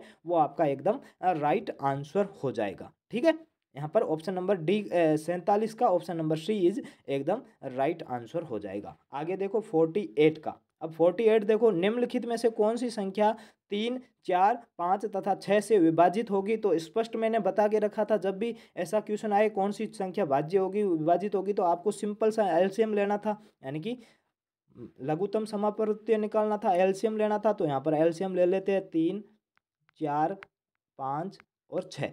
अब यहाँ पर पहले 2 का भाग जा रहा है तो 3 में नहीं जाएगा, तो 3 का 3, 4 में 2 बार जा रहा है तो 2, 5 में नहीं जा रहा है तो 5 का 5, 6 में 3 बार चला जाएगा तो 6 का 3। फिर से 2 का भाग देंगे तो यहाँ पर 3 का 3, 2 में 1 बार चला जाएगा, 5 का 5 और 3 में 1 बार चला जाएगा, सॉरी 3 में नहीं जाएगा तो 3 का 3। अब 2 का भाग नहीं जा रहा, अब 3 का भाग 2, 3 में 1 बार चला जाएगा, 1 का 1, 5 में नहीं जाएगा तो 5 का 5 और 3 में 1 बार चला जाएगा। अब 3 का भी नहीं जा रहा है, अब 5 का भाग 2, तो 1 1 1 1, ठीक है। अब यहाँ पर गुणा करोगे तो 5 दूनी 10, 10 दूनी 20, 20 तिया 60, ठीक है। ऐसे भी गुणा कर सकते हो, ऐसे अगर नहीं पसंद है तो लगातार गुणा करो, 5 तिया 15, 15 दूनी 30, 30 दूनी 60, यानी कि ऑप्शन नंबर बी है वो आपका एकदम राइट आंसर हो जाएगा। इनका लसअप है कितना आ जाएगा, 60 आएगा, यानी कि 60 ऐसी संख्या है जिसमें 3 का 4 का 5 का और 6 का सबका भाग चला जाएगा। ठीक है, 48 क्वेश्चन ये अभी क्वेश्चन कर रहे हैं ना, बहुत ज़्यादा सिंपल है। यहाँ पर 8 क्वेश्चन तो हो गए, आगे भी बहुत सिंपल है। देखो यहाँ पर क्या किया है कि 4.239 को 0.9 से भाग देने पर क्या प्राप्त होगा। तो मैंने आपको एक चीज बताई थी, यहाँ पर देखो ध्यान से पहले समझो कि यहाँ पर 4239 बटे 0.9, इधर भी पॉइंट के बाद में था। यहाँ पर अगर यहाँ पर पॉइंट हटाएंगे, अगर पॉइंट हटाते हैं तो यहाँ पर पहले अगर आपको पता है कि दोनों तरफ एक एक पॉइंट हटेगा तो ये पॉइंट 2 के बाद में लग जाएगा। अगर आपको ऐसे नहीं पता है तो यानी कि ऊपर देखो यहाँ पर क्या है, 4.239 है। अगर इसको पॉइंट को हटाएंगे ऊपर वाले को तो नीचे 3 जीरो लगेंगे, क्योंकि पॉइंट के बाद में 3 अंक है, तो यहाँ पर 0 0 0 3 जीरो लग गए। और यहाँ पर पॉइंट के बाद में 1 अंक था तो यहाँ पर ऊपर 1 जीरो लग जाएगा, तो यहाँ पर 1 जीरो लग जाएगा, यानी कि कितना आ जाएगा। यहाँ पर देखिए मैं मिटा रहा हूँ, 423 90 बटे 9000, 423 90 बटे 9000, ठीक है। अब यहाँ पर मैंने कहा था ना कि ये लग जाएगा। अब अगर वापस आप पॉइंट लगाना चाहते हो तो यहाँ पर देख लो पॉइंट कितने अंकों के बाद में लगेगा, तो यहाँ पर देख लो, ठीक है। तो यानी कि 1 2 3 पॉइंट है, तो यहाँ पर 3 अंकों के बाद में पॉइंट लगा लो, तो 1 2 3, यानी कि 2 के बाद पॉइंट लग रहा है, तो यहाँ पर आंसर क्या आ जाएगा, 42.39। पीछे जीरो का लिखने का कोई मतलब नहीं है, बटे 9। अब मैंने आपको पॉइंट हमारा पूरा तरह से कट गया। अब हमें क्या करना था कि सीधा भाग देना था, तो अब भाग दे दो। तो भाग देने के लिए मैंने क्या कहा था कि यहाँ पर पॉइंट के बाद में 2 अंक है, इसको अभी भूल जाओ, इसको क्या करो भूल जाओ। तो यहाँ पर 42.39/9 था। अब यहाँ पर सीधा 4239 में 9 का भाग देते हैं, तो यहाँ पर 9 का भाग देंगे तो 9 चौके 36, 4 बार पूरा पूरा चला जाएगा। अब 42 में से 36 को घटाएंगे तो 4 और 2 6 बचेगा, 9 7 63, 7 बार पूरा पूरा कट जाएगा, फिर 9 एकम 9, यानी कि 471 आ रहा है पूरा का पूरा। अब 471 आंसर आ गया। अब आपको पता है पॉइंट के बाद में 2 अंक थे, तो यहाँ पर भी पॉइंट के बाद में 2 अंक छोड़ के पॉइंट लगा लो, यानी कि 4.71 आपका एकदम राइट आंसर होगा। ऑप्शन नंबर बी है वो आपका एकदम सही आंसर हो जाएगा। ठीक है, आगे बढ़ते हैं 50 नंबर। यहाँ पर क्या दिया हुआ है कि मेरी घड़ी पर समय 7:05 प्रातः, यानी सुबह सुबह 7:05 हुए हैं। ये घड़ी 25 मिनट आगे चल रही है, तो सही समय क्या है? यानी कि मेरी घड़ी में तो 7:05 हुए और मेरी घड़ी 25 मिनट आगे चल रही है, तो इसमें 25 मिनट घटा देंगे। तो घटाएंगे कैसे? तो यहाँ पर मिनट में से मिनट घटा दो। तो अब आपको पता है कि 5 में से 25 नहीं जाएंगे, तो यहाँ पर 1 घंटा है, इसको यहाँ पर उतार देंगे तो 1 घंटे में 60 मिनट होते हैं, तो यहाँ पर 60 मिनट हो जाएंगे और पीछे यहाँ पर 6 घंटे बचेंगे। अब 60 और 5 65, 65 में से 25 को घटाएंगे तो 5 में से 5 घटेगा 0, फिर यहाँ पर 6 में से 2 को घटाएंगे तो 4, 40 मिनट, और यहाँ पर 6 का 6, तो 6:40 सही समय हो जाएगा। यानी कि ऑप्शन नंबर डी है, सी है, वो आपका एकदम राइट आंसर हो जाएगा। सॉरी, यहाँ पर ध्यान रखना 25 मिनट घड़ी आगे है, पीछे नहीं है। पीछे होती तो आप जोड़ते, यहाँ पर पहले से 25 मिनट आगे है, यानी कि उसकी घड़ी में 7:05 हुए तो 25 मिनट वो पहले से आगे है, तो उसको पीछे करेंगे तो 6:40 ही हुए है, और उसमें 25 जोड़ देंगे तो वापस 7:05 हो जाएंगे। तो इसका 6:40, ऑप्शन नंबर सी है वो आपका एकदम राइट आंसर हो जाएगा। आगे देखिए क्वेश्चन नंबर 51। 80 विद्यार्थियों का एक समूह 80 विद्यार्थियों के एक समूह पिकनिक पर गया है। ठीक है, यानी टोटल विद्यार्थी स्टूडेंट कितने हैं? 80 है। इस समूह में 20% विद्यार्थी लड़कियां हैं, यानी कि 80 में से 20% क्या है? लड़कियां हैं, यानी कि 80 का 20% निकालो, तो 80 का 20% निकालेंगे तो 80 गुणा 20/100, यानी कि 80 गुणा 20/100, तो 2 से 2 कटेंगे, तो यहाँ पर 8 को गुणा करेंगे तो 8 दूनी 16, यानी कि 80 विद्यार्थियों में से 16 लड़कियां हैं, बाकी वाले लड़के हैं। तथा शेष लड़के, यानी कि बाकी जितने भी बचे वो लड़के हैं। इसमें से कितनी और लड़कियां सम्मिलित की जाए, यानी कि पिकनिक में और कितनी लड़कियां जोड़ी जाए कि लड़के 70% हो जाए। अब देखो यहाँ पर पहले 20% लड़कियां थी, तो पीछे 80% लड़के थे। अब कुछ लड़कों को बाहर निकाल कर लड़कियों को शामिल कर रहे हैं, तो लड़के 70% हो जाएंगे, तो लड़कियों की संख्या कितनी हो जाएगी? अब आपको पता है टोटल तो 80 है, टोटल 100% होते हैं, जिसमें अगर पीछे लड़के 70% बचते हैं तो लड़कियां कितनी हो जाएगी? 30% हो जाएगी। तो 80 का 30% ज्ञात करो, तो 80 का 30% ज्ञात करेंगे तो 80 गुणा 30/100, 2 जीरो से 2 जीरो कट जाएगा। 8 को 3 से गुणा करेंगे, 8 या 24, यानी कि पहले 16 लड़कियां थी, और अगर लड़कियों को बढ़ाने के बाद में लड़कियों का प्रतिशत 30 हो जाता है, क्योंकि लड़के 70% बचते हैं, तो ऑटोमेटिक यहाँ पर 30% लड़कियां आ जाएगी। तो यहाँ पर लड़कियों की संख्या कितनी हो जाती है? 24 हो जाती है। अब 16 में कितना जोड़े कि 24 आ जाए, तो 4 और 2 6 लड़कियां, तो यहाँ पर ऑप्शन नंबर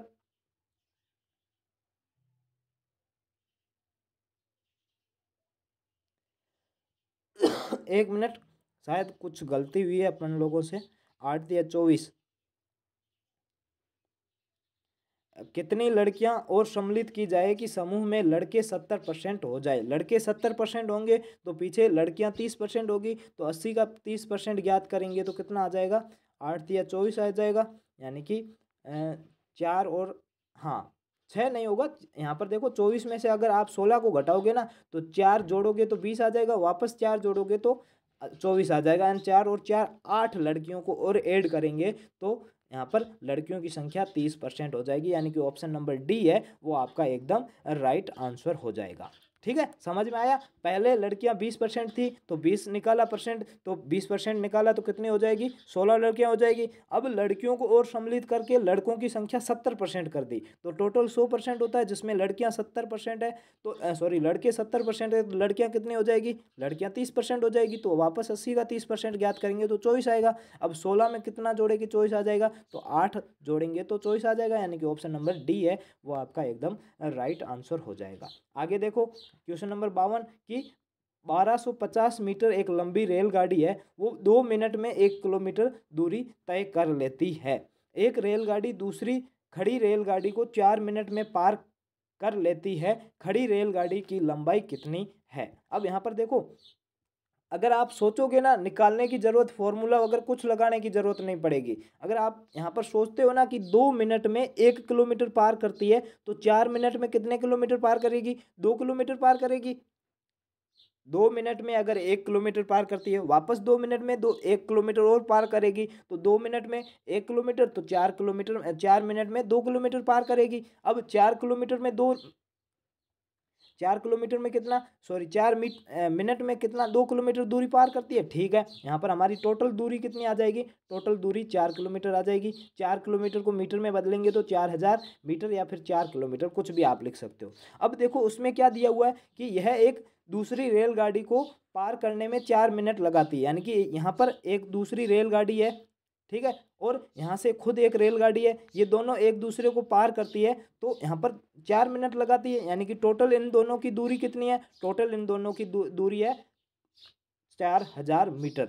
ठीक है, आपको मैंने पहले ही बताया था कि जब भी प्लेटफॉर्म या फिर एक खंभा होता है, तो यानी कि रेल की जितनी लंबाई होती है उतनी दूरी होगी। अगर रेल कोई प्लेटफॉर्म को पार करती है, तो प्लेटफॉर्म और रेल दोनों की लंबाई क्या हो जाएगी? टोटल दूरी हो जाएगी। अब यहाँ पर प्लेटफॉर्म की जगह यहाँ पर सिर्फ रेलगाड़ी को पार कर रही है, तो दोनों रेलगाड़ियों की टोटल जो दूरी होगी वो यहाँ पर हमारी 4000 आ जाएगी, जिसमें एक दूरी दी हुई है 1250, तो दूसरी क्या हो जाएगी? तो 4000 में 1250 को घटा दो, तो यहाँ पर कितना आ जाएगा? 5 0 और 8 और 3 में से 4, 3 में से 1 को घटाएंगे तो 2, 2850 मीटर आ जाएगी।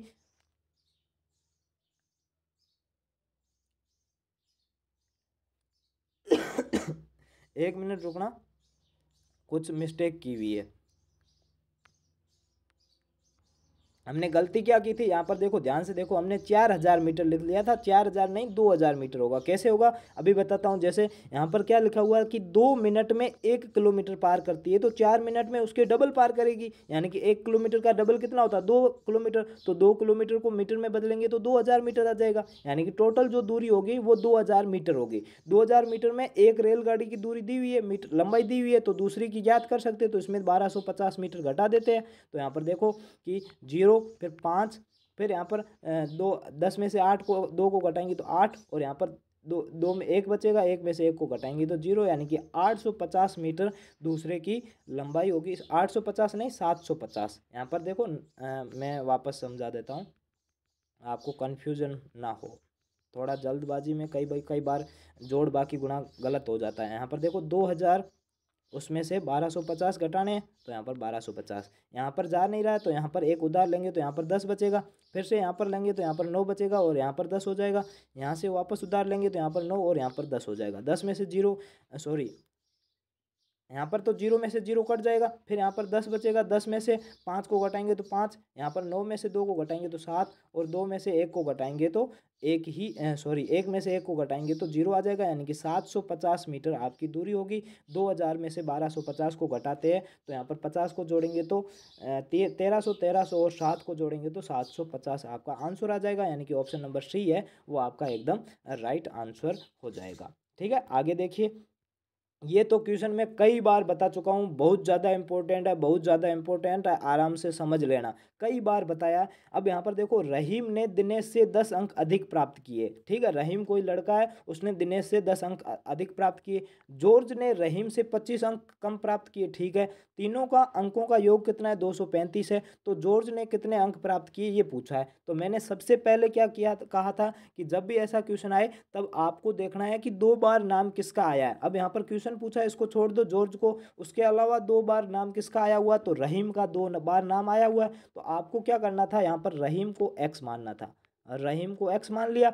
अब रहीम ने दिनेश से 10 अंक ज़्यादा प्राप्त किए, 10 अंक ज़्यादा है, रहीम ने ज़्यादा प्राप्त किए, तो दिनेश को तो रहीम से 10 अंक कम प्राप्त होंगे। तो यहाँ पर दिनेश को क्या है? रहीम से 10 अंक कम, तो रहीम के एक्स थे, उससे 10 अंक कम, यानी कि एक्स माइनस 10। सॉरी, ठीक है। अब यहाँ पर देखो, यहाँ पर ध्यान से पढ़ना, रहीम ने दिनेश से 10 अंक ज़्यादा प्राप्त किए। अब मैंने किसी बच्चे से 10 अंक ज़्यादा प्राप्त किए, तो वो मेरे से 10 अंक कम प्राप्त करेगा। वैसे वैसे दिनेश ने भी रहीम से 10 अंक कम प्राप्त किए, तो यहाँ पर x माइनस 10 हो जाएगा। जॉर्ज ने रहीम से 25 अंक कम प्राप्त किए, तो जॉर्ज ने रहीम से 25 अंक कम प्राप्त किए, तो यहाँ पर जॉर्ज रहीम ने एक्स प्राप्त किया है तो एक्स माइनस 25, तो यहाँ पर एक्स माइनस 25 कम प्राप्त किए तो माइनस 25। अब इन तीनों को जोड़ेंगे तो 235 आ रहा है, तो यहाँ पर तीनों को जोड़ देते हैं। तो जोड़ेंगे यहाँ पर देखो x plus x minus 10, x plus x minus 10 plus x minus 25, x minus 25। ठीक है, इन दोनों तीनों को जोड़ेंगे तो योगफल कितना आ रहा है, 235 आ रहा है, तो 235। अब यहाँ पर एक्स 2x और 3x तीनों प्लस में है, तो यहाँ पर 3x प्लस में हो जाएगा। यहाँ पर देखो 10 माइनस के है और 25 भी माइनस के है, तो यहाँ पर टोटल कितने हो जाएंगे, माइनस के 35 बराबर 235। अब यहाँ पर माइनस के 35 है, इधर जाएंगे तो प्लस में हो जाएंगे, तो इसमें 35 को जोड़ेंगे तो कितना आ जाएगा, 270 आ जाएगा। तो 3x बराबर 270। ठीक है, अब 3x बराबर 270 हो गया। अब x का मान ज्ञात करेंगे तो 3 यहाँ पर गुणा में, उधर जाते ही भाग में हो जाएगा। तो 270 में 3 का भाग दो, 270/3। तो 270 में 3 का भाग देंगे तो 9 या 27 और 0 का 0, यानी कि जो रहीम है उसको कितने अंक मिले, 90 अंक मिले। अब दिनेश को कितने मिले, तो 90 में से 10 को घटाएंगे तो 80 अंक दिनेश को मिलेंगे। 80 अंक किसको मिलेंगे, 80 अंक दिनेश को मिलेंगे। यहाँ पर 80, 90 अंक रहीम को, 90 10 दिनेश को 10 अंक कम, और जॉर्ज को उससे भी 25 अंक कम प्राप्त हुए थे, यानी कि 90 में से 25 को घटाएंगे तो कितना आ जाएगा, 5, और 8 में से 2 को घटाएंगे तो 65, यानी कि 65 आपका राइट आंसर हो जाएगा। 65 जॉर्ज का पूछा है तो जॉर्ज का कितना अंक मिला है, 65। अगर आपको दिनेश का पूछता तो दिनेश का 80, और अगर आपको रहीम का पूछता तो 90। यहाँ पर जॉर्ज का पूछा है तो 65, यानी कि ऑप्शन नंबर बी है वो आपका एकदम राइट आंसर हो जाएगा। आगे बढ़ते हैं। यहाँ पर देखो सरलीकरण करना था और कुछ भी नहीं है, सिंपल, बहुत ज़्यादा सिंपल क्वेश्चन है। यहाँ पर देखो कैसे करेंगे, मैंने आपको एक चीज़ बताई थी, सबसे पहले ब्रैकेट को सोल्व करना है। ब्रैकेट में भी यहाँ पर अगर बार दिया हुआ है तो पहले ब्रैकेट को सोल्व करेंगे, तो यहाँ पर 3 को 10 से गुणा करेंगे तो 30 आ जाएगा। अब 50 में से 30 को घटाएंगे तो कितना आ जाएगा, 50 में से 30 को घटाएंगे तो 20 आ जाएगा। अब ये छोटा वाला कोष्टक पूरा सोल्व हो गया और हमारा आंसर क्या आया, 20 है। अब बीच वाला मझला कोष्टक है, अब 100 में से 20 को घटाएंगे तो कितना बचेगा, 80 बचेगा, तो यहाँ पर 80 बच जाएगा। अब यहाँ पर 80 बड़े वाले कोष्टक में क्या है, 400 और भाग, अब 80 यहाँ पर आ गया तो 400 में 80 का भाग देंगे तो यहाँ पर 400/80, तो यहाँ पर 0 से 0 कट जाएगा। 8 में 40 में 8 का भाग देंगे तो 5 आ जाएगा, तो यहाँ पर कितना आ जाएगा, 10 × 10 प्लस, यहाँ पर कोष्टक को खोलेंगे तो 10 आ जाएगा, सॉरी 5 आ जाएगा, तो यहाँ पर 5 आ जाएगा।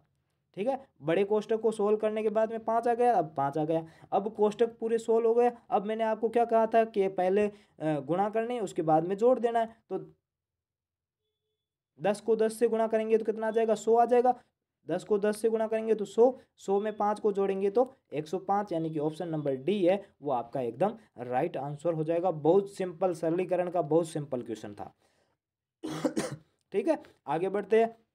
ये देखो प्रतिशत का इतना सिंपल क्वेश्चन कि 360 ग्राम 3 किग्रा का कितना प्रतिशत होता है। अब किलोग्राम को आप ग्राम में बदल सकते हो, तो 1 किलोग्राम में कितने ग्राम होते हैं, 1000 ग्राम होते हैं। तो अब 360 का पूछा है तो 360 बटे टोटल कितना है, 3 किलोग्राम है, यानी 3000 ग्राम। तो 3000 गुणा 100 प्रतिशत निकालना है। 100 से गुणा करेंगे तो 1 0 2 0, तो यहाँ पर 1 और 2 0 कट जाएंगे, फिर 1 0 1 0 से 1, यानी कि 36/3। 36 में 3 का भाग देंगे तो 12 3 36, 12% आपका आंसर हो जाएगा, यानी कि ऑप्शन नंबर डी है, ए है वो आपका एकदम राइट आंसर हो जाएगा। अब पीछे 5 क्वेश्चन बचे हैं। बहुत सिंपल क्वेश्चन था, आप लोगों ने आराम से किया है ना, तो सारे क्वेश्चन आपके राइट थे। अब यहाँ पर देखिए क्या दिया हुआ है, सॉरी एक क्वेश्चन शायद ऊपर हो रहा है, हाँ यहाँ पर देखिए 56 नंबर है। एक वस्तु का क्रय मूल्य और विक्रय मूल्य का अंतर है वो 240 है, यानी कि विक्रय मूल्य आपको पता है, अगर हानि होती है तो विक्रय मूल्य कम होता है और लाभ होता है तो विक्रय मूल्य ज़्यादा होता है। यदि लाभ प्रतिशत 20 है, यानी कि 20% लाभ हो रहा है, तो विक्रय मूल्य आपको पता है ज़्यादा ही होगा। तो विक्रय मूल्य क्या होगा, मान लेते हैं दोनों का अंतर कितना है, 240 का है। यहाँ पर देखो मान लेते हैं क्या है कि जो विक्रय मूल्य क्रय मूल्य है वो x है, यानी कि CP आपका है वो क्या है, CP x है। ठीक है, CP x है। अब यहाँ पर देखो जैसे कि मैं अभी आपको बता रहा हूँ कि SP और CP का अंतर है, यानी कि SP में से विक्रय मूल्य में से क्रय मूल्य को घटाते हैं तो इन दोनों का अंतर कितना आ रहा है, 240 आ रहा है। अब अगर हमें विक्रय मूल्य ज्ञात करना है तो यहाँ पर CP यहाँ पर प्लस में इधर जाएगा तो माइनस में इधर जाएगा तो प्लस में हो जाएगा, तो यहाँ पर प्लस CP यानी कि SP क्या हो जाएगा, यानी कि यहाँ पर SP क्या आ जाएगा, SP आ जाएगा 240 प्लस CP यानी कि X आ जाएगा प्लस 40, 240 प्लस X आ गया, यानी कि आपका जो CP था वो आ गया, SP आ गया। यहाँ पर थोड़ा सा मैं मिटा देता हूँ ताकि आपको अच्छे से समझ में आ गया होगा। हाँ, अब देखो यहाँ पर SP यानी कि विक्रय मूल्य क्या होगा, तो विक्रय मूल्य क्रय मूल्य सॉरी क्रय मूल्य प्लस या 240 प्लस लाभ हो जाएगा। यहाँ पर 240 प्लस एक्स या फिर एक्स प्लस 240 कुछ भी मान सकते हो, तो ये आपका विक्रय मूल्य हो जाएगा। अब यहाँ पर क्या पूछा है, आपको पूछा है कि लाभ प्रतिशत आपको दिया हुआ है, 20% लाभ दिया हुआ है। अब आपको विक्रय मूल्य ज्ञात करना है, तो विक्रय मूल्य कैसे ज्ञात करेंगे, विक्रय मूल्य का मैंने आपको फॉर्मूला बता के रखा है। विक्रय मूल्य बराबर SP बराबर CP यानी कि कॉस्ट प्राइस यानी कि क्रय मूल्य गुणा लाभ या हानि प्रतिशत। तो यहाँ पर लाभ प्रतिशत हो रहा है, तो लाभ कितना प्रतिशत हो रहा है, 20%, तो 120/100, तो यहाँ पर 100। अब देखो यहाँ पर SP कितना था, तो यहाँ पर x प्लस 240 था, तो x प्लस 240 बराबर यहाँ पर CP x है, तो x गुणा 120/100। ये क्वेश्चन थोड़ा सा घुमा के दिया हुआ था, लेकिन अगर आप लोगों ने टाइम दिया है तो ये क्वेश्चन आपका सही हुआ होगा। ठीक है, थोड़ा सा घुमा के दिया था लेकिन आपको लोगों का सही भी हो सकता था। तो 0 से ये 0 कट जाएगा। अब यहाँ पर देखो 10 क्या है, गुणा में इधर आते ही भाग में इधर आते ही दोनों को गुणा में हो जाएगा, तो यहाँ पर 10 गुणा में आ गया। अब 10 को x से पहले गुणा करेंगे तो 10x आ जाएगा, प्लस 10 को 240 से गुणा करेंगे तो 2400 आ जाएगा, बराबर इधर क्या बचेगा, 12 को x से गुणा करेंगे तो 12x आ जाएगा। अब यहाँ पर देखो कि ये 10x प्लस में उधर जाते ही माइनस में हो जाएगा, तो 2400 बराबर 12x माइनस 10x। ठीक है, तो 2400 बराबर 12 में से 2 को घटाएंगे तो 10 को घटाएंगे तो 2x आ जाएगा। अब x का मान ज्ञात करना है, तो यहाँ पर 2x है, 2 गुणा में इधर आते ही भाग में हो जाएगा, तो भाग देंगे तो 2400 में 2 का भाग देंगे तो 1200 आ जाएगा, यानी कि 1200 आपका क्या है, क्रय मूल्य है। अब यहाँ पर पूछा क्या है, पूछा विक्रय मूल्य है, तो विक्रय मूल्य यहाँ पे SP हमारा क्या था, तो SP हमारा क्या था कि x प्लस 240 था, और यहाँ पर अभी हमारा क्या आया, x का मान आया यानी कि क्रय मूल्य आया 1200। तो विक्रय मूल्य कितना होगा, 1200 प्लस 224, 1200 प्लस 240, 1200 में 240 को जोड़ेंगे तो 0 4 14 यानी कि 1440 रुपये आपका आंसर होगा। 1440 रुपये अगर आराम से निकलना है ना तो आराम से आंसर आ जाएगा, 1440 रुपये, यानी कि बी ऑप्शन आपका एकदम राइट आंसर होगा।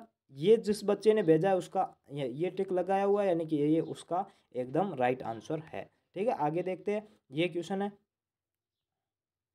क्वेश्चन क्या कह रहा है, ध्यान से समझिएगा, थोड़ा सा छोटा करना पड़ेगा, यहाँ पर देखिएगा सॉरी।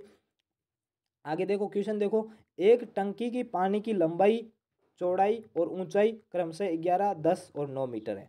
यदि टंकी में पानी 6 मीटर ऊंचाई तक भरी हुई है, यानी कि टोटल जितनी भी है उसमें 6 मीटर ऊंचाई तक भरा हुआ है पानी, पानी की टंकी का खाली भाग कितना है, ये आपको पूछा है। अब यहाँ पर देखो टोटल टंकी है, उसकी लंबाई चौड़ाई दी हुई है। अब यहाँ पर देखो लंबाई चौड़ाई आपको दी हुई है, तो यहाँ पर आप उसमें कितना पानी आएगा, मैंने जब घन और घनाभ की क्लास ली थी तो उसमें मैंने बताया था कि जब भी आपको अंदर कितना पानी आएगा, अंदर कितना तेल आएगा, जो भी चीज़ें अंदर डालते हैं तो उसका हमारा आयतन निकालना पड़ता है। तो इसका आयतन क्या होगा, घनाभ का आयतन सबको गुणा कर देंगे तो 11 गुणा 10 गुणा 9। ठीक है, अब ये टोटल पानी, ये जितना भी होगा इतना टोटल पानी आएगा, लेकिन अभी भरी हुई कितनी है, तो भरी हुई यहाँ पर देखो ये तो सेम रहेगा लंबाई चौड़ाई, तो यानी कि 11 गुणा 10 गुणा 6, ये टोटल भरी हुई है। लेकिन अभी हमें क्या पूछा है कि खाली भाग कितना है, तो यहाँ पर ये तो भरी हुई है, हमें खाली पूछा है, तो टोटल 9 मीटर ऊंचाई थी जिसमें 6 मीटर भरी हुई है, तो टोटल अब पीछे कितनी बच जाएगी, 3 मीटर खाली है, तो यहाँ पर 3 मीटर खाली है, तो यहाँ पर खाली कर देंगे, यहाँ पर खाली को लिख लेंगे, तो यहाँ पर खाली। अब यहाँ पर खाली भाग कितना है, तो ये इतना भाग खाली है बट्टे इतना, यानी कि आपको पूछ लिया है। तो यहाँ पर देखो कि 11 गुणा 10 गुणा 3 बट्टे 11 गुणा 10 गुणा 9, टोटल 9 था। 11 और 10 तो आपस में कट जाएंगे। 3 को 9 से काटेंगे तो 1/3 भाग है वो खाली है, यानी कि ऑप्शन नंबर बी है वो आपका एकदम राइट आंसर हो जाएगा। और सिंपल बात यही है कि आप लंबाई चौड़ाई को छोड़ दोगे, टोटल कोई भी बर्तन है वो 9 मीटर ऊंचा है। टोटल कितना है? 9 मीटर है, जिसमें 6 मीटर भरा हुआ है तो 3 मीटर खाली है। 3 मीटर बटे टोटल 9 मीटर, तो इन दोनों को काटेंगे तो 1/3 आ जाएगा, यानी कि 1/3 भाग है वो खाली है, यानी कि ऑप्शन नंबर बी है वो आपका एकदम राइट आंसर हो जाएगा। आगे बढ़ते हैं। इस क्वेश्चन को देखिएगा। एक होल के फर्श जिसकी विमाएं 12 मीटर गुणा 10 मीटर है को पूरी तरह से ढकने के लिए 10 सेंटीमीटर गुणा 8 सेंटीमीटर की कितनी टाइलों की आवश्यकता होगी। ये मैंने कई बार बता चुका हूँ और हर बार मैं बताता था तो आपको ये बताता था कि ये वाला क्वेश्चन बहुत ज़्यादा इंपॉर्टेंट है। जब मैंने इंपॉर्टेंट क्वेश्चन करवाए हो, जब आपकी मीटिंग ली हो, कई बार मैंने ये बताया कि आपको टाइलों की संख्या वाला क्वेश्चन जरूर पूछा जाता है। और संख्या का फॉर्मूला क्या है? जब भी संख्या निकालना हो ना, तब बड़े का क्षेत्रफल बटे छोटे का क्षेत्रफल। अब बड़ा क्या है? यहाँ पर फर्श बड़ा है। फर्श कितना है? आयताकार है, तो फर्श का क्षेत्रफल क्या होगा? लंबाई गुणा चौड़ाई, यानी कि 12 गुणा 10 हो जाएगा। लेकिन यहाँ पर देखो ये मीटर में, ये सेंटीमीटर में, यानी कि आपको दोनों को सेंटीमीटर में कन्वर्ट करना पड़ेगा। तो इसको 12 मीटर को सेंटीमीटर में 1200, इधर 1000 आ जाएगा। अब यहाँ पर देखो कि बड़े का क्षेत्रफल लंबाई गुणा चौड़ाई, तो यहाँ पर 1200 गुणा 1000। अब छोटा यहाँ पर क्या है? छोटी टाइल है, तो टाइल भी आयताकार है, तो इसका भी क्षेत्रफल क्या हो जाएगा? लंबाई गुणा चौड़ाई, यानी कि 10 गुणा 8। ठीक है। अब यहाँ पर देखो 0 से एक 0 काट दो भले। ठीक है। 8 8 को अगर 2 से काटेंगे तो यहाँ पर 4, और इसको 2 से काटेंगे तो 600। ठीक है। अब 4 से 100 कटेगा 25 बार, तो यहाँ पर 25, तो 25 गुणा 600 करेंगे तो जितना भी आंसर आ रहा है वो आपका एकदम राइट आंसर हो जाएगा। 25 गुणा 600, तो पीछे 2 जीरो को 2 जीरो लगा लो। 6 को 25 से गुणा करेंगे तो 150, यानी कि 150, यानी कि 15,000 टाइलें आएगी, यानी कि ऑप्शन नंबर बी है वो आपका एकदम राइट आंसर हो जाएगा। अब पीछे 2 क्वेश्चन बचे हैं, आराम से पूरा का पूरा मैंने सॉल्व करके बताया कि कैसे आंसर निकलेगा। यदि एक विक्रेता एक कुर्सी को 15% लाभ के स्थान 8% लाभ पर बेचता है तो उसे 56 रुपये कम मिलते हैं, तो कुर्सी का क्रय मूल्य ज्ञात करो। अब कुर्सी का क्रय मूल्य कितना है हमें नहीं पता है, लेकिन हमें कहा है कि उसको जितने में बेचता है, यानी कि विक्रय मूल्य जितना है, दोनों का विक्रय मूल्य दिया हुआ है, विक्रय मूल्य ज्ञात करना है। तो विक्रय मूल्य का फॉर्मूला क्या था? आपको मैंने अभी बताया था, SP बराबर CP गुणा CP, और SP का मतलब समझते हो ना? CP SP यानी सेलिंग प्राइस, विक्रय मूल्य, CP यानी कॉस्ट प्राइस यानी कि क्रय मूल्य, गुणा लाभ या हानि बटे 100। ठीक है। तो यहाँ पर अब देखो, पहले अगर अगर वो 15% लाभ पर बेचता तो उसका विक्रय मूल्य क्या होता? मान लेते हैं कि उसका क्रय मूल्य x है, तो x उसको 15% लाभ पर बेचता तो 115/100 ये आ जाता। अब उसने क्या 8 रुपये प्रति ब्याज पर बेचा है, तो उसका क्रय मूल्य कितना आ रहा है? जितना भी आ रहा है, तो उसका क्रय मूल्य क्या विक्रय मूल्य क्या होगा? तो 8 गुणा 8% लाभ, यानी कि 108/100। अब इन दोनों को अगर घटाते हैं तो दोनों का आंसर कम कितने हैं? 56 है, यानी कि इन दोनों को घटाते हैं तो 56 आता है। अब यहाँ पर आप देखोगे 115 और 100 को घटाओगे तो काटोगे तो 23/20 आ जाएगा। 23 को x से गुणा करोगे तो 23x, 23 को x से गुणा करोगे वो पूरा कट गया। अब वापस लिख लेते हैं, कोई दिक्कत नहीं है। यहाँ पर थोड़ा सा मैं इसको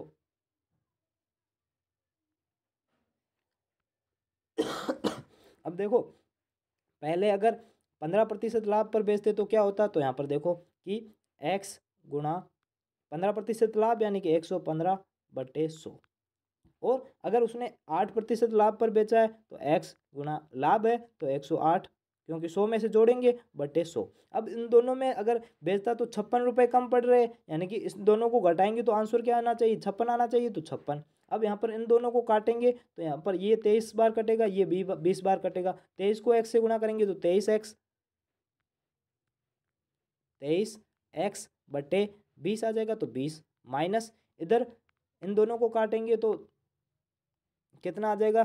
25, 26 और 27, 28, नहीं 8 दूनी 16 नहीं होता है, 4 दूनी 8 होता है, 5 और 4 54 बार कट जाएगा। ठीक है।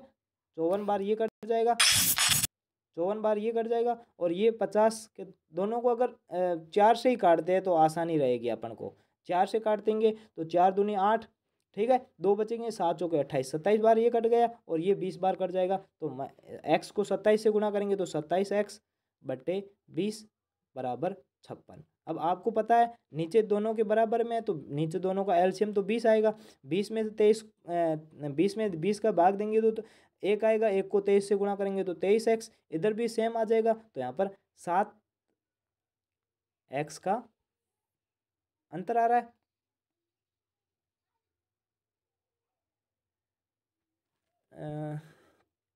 7 चौके 28, यहाँ पर कुछ हमने गलती की है।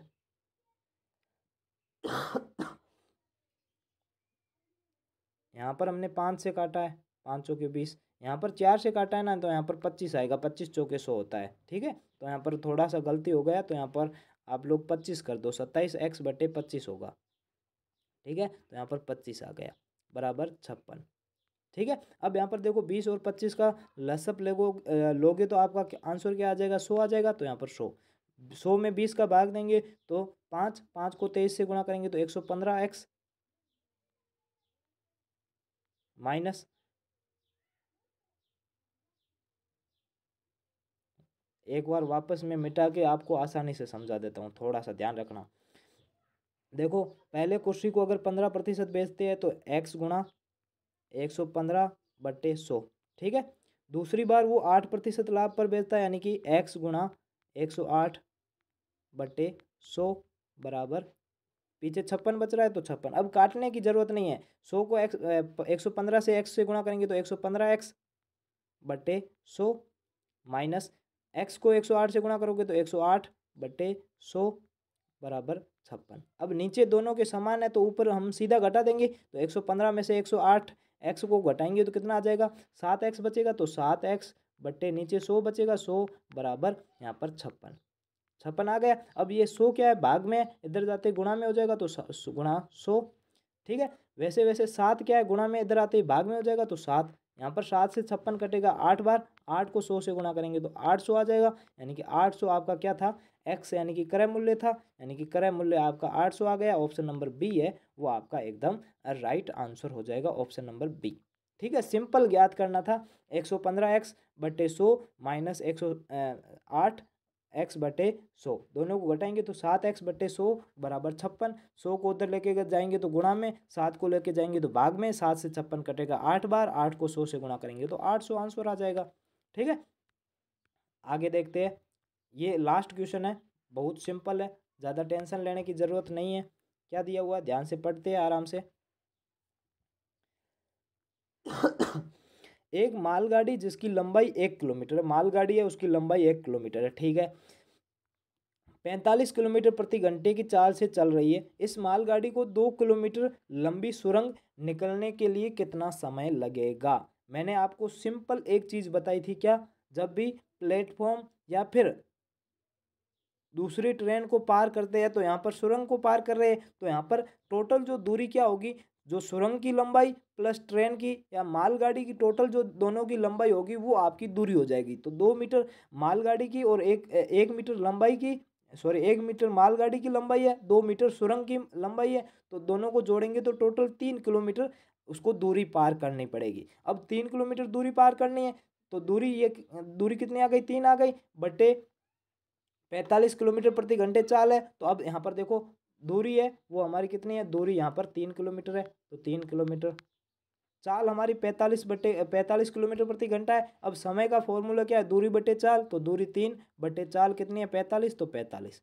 इसको काटेंगे तो यहाँ पर कितना कटेगा, 1 बटे 15 या 45, 15, यानी कि 1 बटे 15 घंटे। अब 1 बटे 15 घंटे को मिनट में कन्वर्ट करोगे तो 60 से गुणा करेंगे, तो 60 से गुणा करते हैं 15 चौके 60, यानी कि 4 मिनट का उसको समय लगेगा। ऑप्शन नंबर डी है वो एकदम राइट आंसर हो जाएगा। बहुत ज़्यादा पेपर सरल था, लास्ट वाले आप 1-2% मान सकते हो, जैसे कि एक ये मान सकते हो, ये थोड़ा सा घुमा के दिया था, बाकी कुछ भी घुमा के नहीं दिया हुआ है और बहुत ज़्यादा सिंपल था। आप लोगों को मेरे हिसाब से अगर 1-2 नंबर कट रहे हैं तो फिर भी 90/20 तो मैथ में आ ही रहे होंगे।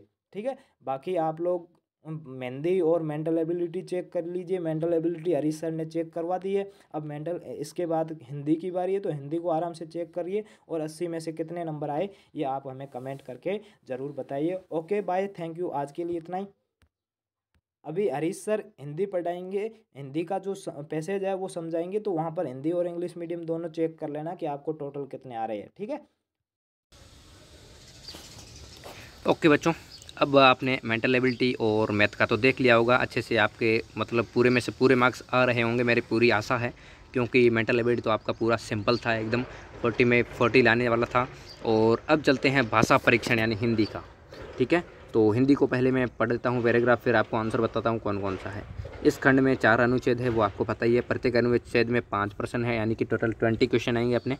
प्रत्येक अनुच्छेद को सावधानी से पढ़ना है अपने को और सही उत्तर का देना है। ये तो आपने अनुच्छेद तो मतलब पढ़ लिया होगा पहले से ही। अब अनुच्छेद पर आप आते हैं, निर्देश तो पढ़ लिया होगा। अनुच्छेद क्या है? अनुच्छेद फर्स्ट है, ज्वालामुखी जलता हुआ पर्वत है जिसमें पृथ्वी में गहराई तक जाने वाला एक बड़ा छिद्र होता है। इसके खुले हुए मुंह को ज्वालामुखी का मुख विवर कहा जाता है, ठीक है। कभी कभी कोई ज्वालामुखी शताब्दियों तक शांत रहकर अचानक सक्रिय हो जाता है, फूट पड़ता है। इसे ज्वालामुखी का विस्फोट कहा जाता है। और राख, धूल, गैस और भाप के बड़े बादल बड़ी आवाज़ सहित ज्वालामुखी के मुख विवर से उठते हैं। कुछ समय के बाद गर्म पिघलती हुई चट्टान, जिसे लावा कहा जाता है, पहाड़ के नीचे बहने लगती है, यानी कि लावा निकलता है इसके अंदर से। यह अनेक दिनों या सप्ताहों तक जारी रह सकता है। फिर ज्वालामुखी दोबारा सो जाता है और अनेक वर्ष तक सुप्तावस्था यानी सोता हुआ में रहता है। बहुत से ज्वालामुखी समुद्रों के निकट पाए जाते हैं जो द्वीपों का निर्माण करते हैं, टापुओं का निर्माण करते हैं। आपको अच्छे से समझ में आया होगा। तो अब चलते हैं ज्वालामुखी 61 पे। ज्वालामुखी के बारे में क्या सही नहीं है? यह बड़ी जंगली आग सा होता है, बिल्कुल नहीं, पहले ही आ चुका है अपना, बिल्कुल नहीं होता है। यह बड़ी जंगली आग सा। यह राख धूल के लावा फेंकता है, बिल्कुल सही है।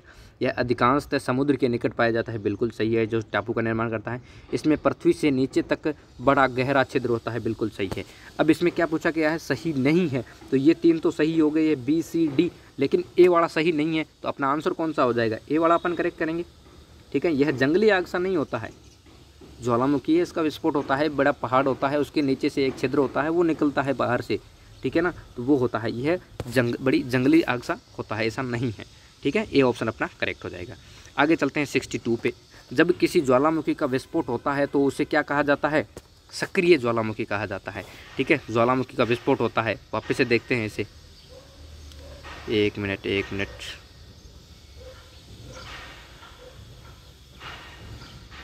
कहाँ गया?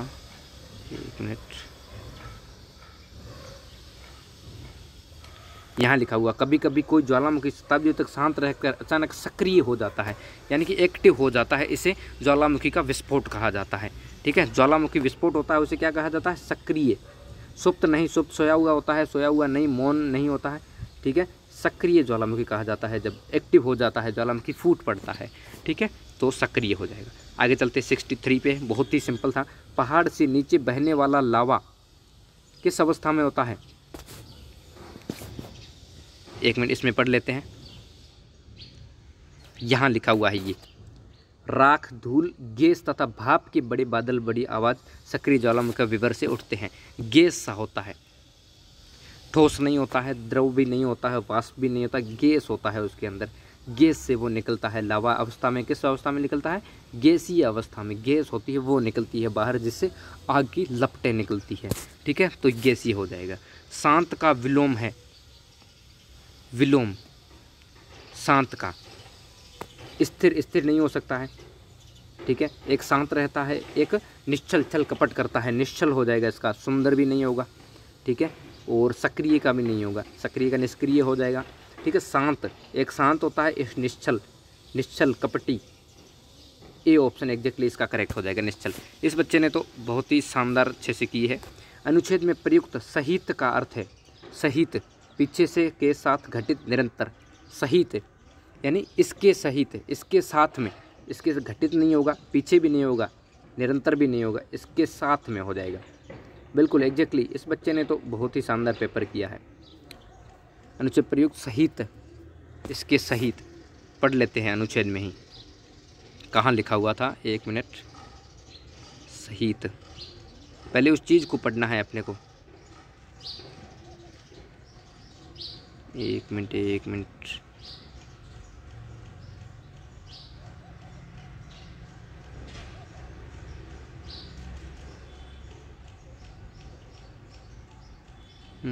कहाँ गया, 1 मिनट, यहाँ पे है। भाप के बड़े बादल, बड़ी आवाज़ सहित ज्वालामुखी, यानी कि धूल गैस भाप के बड़े बादल की आवाज़ होती है ना, उसके साथ साथ ज्वालामुखी के मुख विवर से उठते हैं। ठीक है ना, तो इसका हो जाएगा अपना के साथ में। ठीक है, करेक्ट है। तो इसमें तो आपके 5 में से 5 करेक्ट होने ही चाहिए, बहुत ही सिंपल था। अब चलते हैं सेकंड अनुच्छेद पे। एक ही तरह का काम करते करते हम कभी कभी ऊब जाते हैं, यानी कि पक जाते हैं, कि इससे वो अपने ऊपर मतलब क्या बोलते हैं उसको, अपने मन के भीतर हो जाता है कि अब इस काम को क्या करें। इससे हमारी कार्य क्षमता कम हो जाती है, मन ही नहीं करता वो काम करने का। इसलिए हमें मनोरंजन द्वारा स्वयं को तरोताज़ा करना चाहिए, मनोरंजन करना चाहिए। इससे हम अपना काम उसी क्षमता और उत्साह से पुनः आरंभ कर सकते हैं। तनाव या चिंता हमारे स्वास्थ्य के शत्रु है। तनाव नहीं लेना है, चिंता नहीं करनी है, क्योंकि अपना स्वास्थ्य उससे खराब होता है। हंसना अवांछित तनाव या चिंता को दूर करने की सबसे अच्छी दवा है। हमेशा हंसते हुए रहना चाहिए, कभी स्ट्रेस वगैरह नहीं लेना है। जैसा आज आपने नहीं लिया होगा, बहुत ही शानदार हुआ आपका पेपर। हम अपने तनाव को कम करने के लिए पार्कों, संग्रहालयों और अभयारण्यों आदि में भी जा सकते हैं। शारीरिक व्यायाम करना उतना ही महत्वपूर्ण है जितना कि खेल खेलना। ठीक है, तो ये आपके जीवन से रिलेटेड था। हम खालिस्तान तरह का काम करते करते ऊब जाते हैं। अलग अलग काम करते नहीं, पृथक भी अलग अलग होता है, अलग का भी अलग होता है। समान काम, एक जैसा काम कर करके अपन ऊब जाते हैं, पक जाते हैं। एक समान काम करके तो समान हो जाएगा, भिन्न भिन्न का अलग हो जाएगा, पृथक का भी अलग है और अलग तो अलग ही है। ठीक है, सभी का सेम अर्थ है, लेकिन समान है ना, वो अलग हो जाएगा। ठीक है, इनसे एक जैसा काम करके के ऊब जाते हैं। चलिए आगे चलते हैं। कुछ मनोरंजन करने के बाद हम अपना काम समाप्त कर देते हैं नहीं, पूर्ण कर देते हैं नहीं, बंद कर देते हैं नहीं। समाप्त और बंद एक ही है, पूर्ण करना यानी पूरा करना यानी बंद कर देना नहीं, पुनः आरंभ करते हैं। कुछ मनोरंजन के बाद हम अपना काम पुनः आरंभ करते हैं। यहाँ पे लिखा हुआ है, ये रहा, उत्साह और क्षमता के पूरा कर देते हैं। ठीक है, कर देते हैं। आगे चलते हैं 68 पे। हंसने से हमें खालिस्तान दूर करने में मदद मिलती है। केवल आनुवंशिक बीमारियां नहीं, अवांछित तनाव, केवल अप्रत्याशित समस्याएं, विषाणु जनित बीमारियां, अवांछित तनाव दूर हो जाता है इससे, हंसते रहने से। ठीक है, ये यहाँ पर लिखा हुआ है, हंसना अवांछित तनाव या चिंता को दूर करने की सबसे अच्छी दवा है। हो जाएगा अपना अवांछित तनाव। ठीक है, बी ऑप्शन करेक्ट है इसका। इसमें देखते पुनः आरंभ का अर्थ है पुनः आरंभ, वापस से करना, वापस लेना गलत हो जाएगा, फिर से शुरू करना बिल्कुल ठीक है, समाप्त करना नहीं होगा, रोक देना नहीं होगा। पुनः आरंभ यानी कि वापस से शुरू करना, फिर से शुरू करना, बी ऑप्शन इसका करेक्ट हो जाएगा। ये तो अपने जीवन से रिलेटेड है, अपन आराम से कर सकते हैं। ये क्षमता खालिस्तान का विपरीत अर्थ है, यानी कि उल्टा क्या होगा, धारदार गलत हो जाएगा। प्रभावकारिता ये भी गलत है। क्षमता अक्षमता, भावपूर्ण ये भी गलत है। अक्षमता बिल्कुल सही है, क्षमता का अक्षमता। इसमें कितनी क्षमता है, इसमें कितनी अक्षमता है। धारदार प्रभावकारी नहीं होगा, भावपूर्णता नहीं होगा, बिल्कुल अक्षमता एकदम करेक्ट आंसर है। सो सभी का 10 नंबर तो पक्के हो गए होंगे इसमें। अब चलते हैं अगले वाले पे, अनुच्छेद नंबर 3 पे। बहुत ही सिंपल आया है अपना, कुछ इतना हार्ड नहीं है इसमें। किसी व्यक्ति का आकलन हम केवल उसकी बाहरी दिखावट से नहीं कर सकते। बाहरी रूप रंग प्राय धोखा देते हैं। एक बार देख लेने पर किसी व्यक्ति के सद्गुण या विशेषताएं जानना कठिन होता है। एक बार देखने से तो हो नहीं सकता है। कभी कभी हम किसी व्यक्ति की ओर उसके बाहरी रंग रूप से आकर्षित हो जाते हैं, किंतु बाद में अनुभव करते हैं कि हमने उसे गलत समझा है। क्योंकि अंदर से आदमी कैसा होता है, बाहर से आदमी कैसा होता है, वो अलग अलग होता है। बाहर से अनेक चीज़ें आकर्षक लगती है, परंतु प्राय चीज़ें वैसी नहीं होती जैसा दिखाई देती है। हमें किसी व्यक्ति या चीज़ के वास्तविक स्वभाव को जानना चाहिए। बाहरी रंग रूप प्राय क्या है, धोखा देते हैं। इसमें लिखा हुआ है बाहरी रंग रूप प्राय धोखा देते हैं। बिल्कुल अच्छी बात है, यहाँ से धोखा देते हैं, ए ऑप्शन करेक्ट हो जाएगा।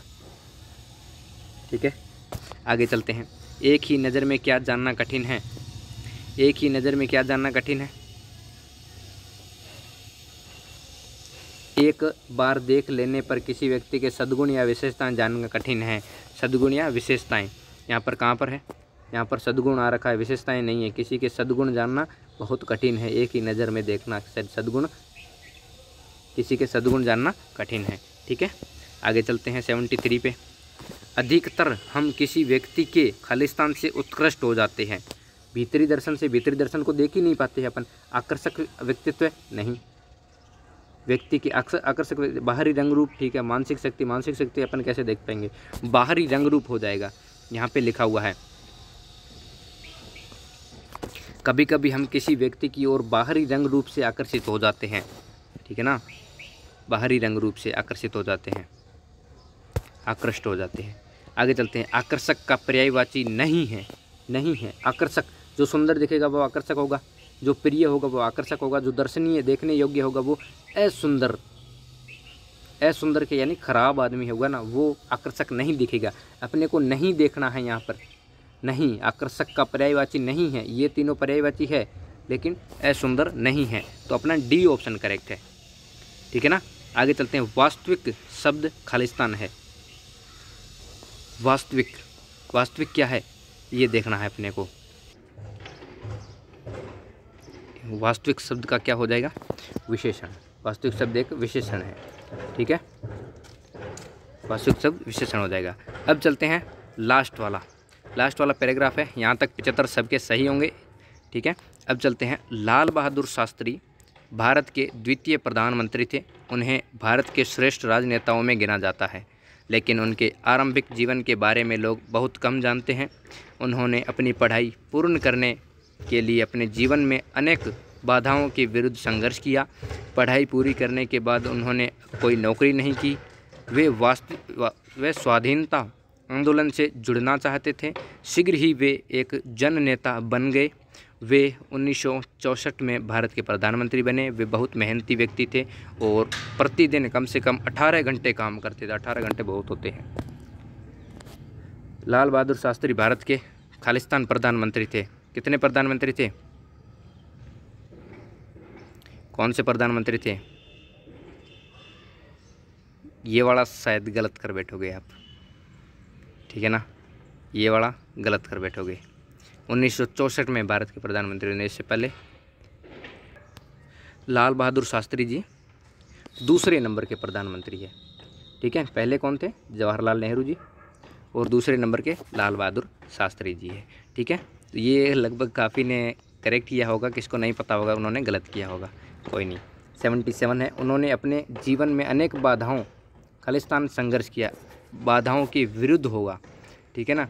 उन्होंने यहाँ लिखा हुआ है जीवन में अनेक बाधाओं के विरुद्ध संघर्ष किया। किसके? बाधाओं के विरुद्ध, यानी कि जो बाधाएं आती थी उनके विरुद्ध संघर्ष किया, तभी तो कामयाब रहे, ठीक है ना। तो विरुद्ध हो जाएगा बी ऑप्शन। आगे चलते हैं। वह खालिस्तान बन गए थे। खालिस्तान नेता बन गए थे। कौन से नेता बन गए थे? यहाँ पर शीघ्र ही वे एक जन नेता बन गए थे। कौन से नेता? जन नेता। तो यहाँ पर जन नेता, जन कौन से में है? डी में है, जन नेता बन गए थे। ओके, डन है। आगे चलते हैं 79 पे। बन गए क्रिया का खालिस्तान काल है, वर्तमान काल। बन गए थे, उन्होंने बोला बन गए थे, तो वर्तमान तो हो नहीं सकता। भूत भी बन गए, ये भूत हो गए। एक मिनट, बन गए, वर्तमान तो हो नहीं सकता। भविष्य बनेंगे, बन गए।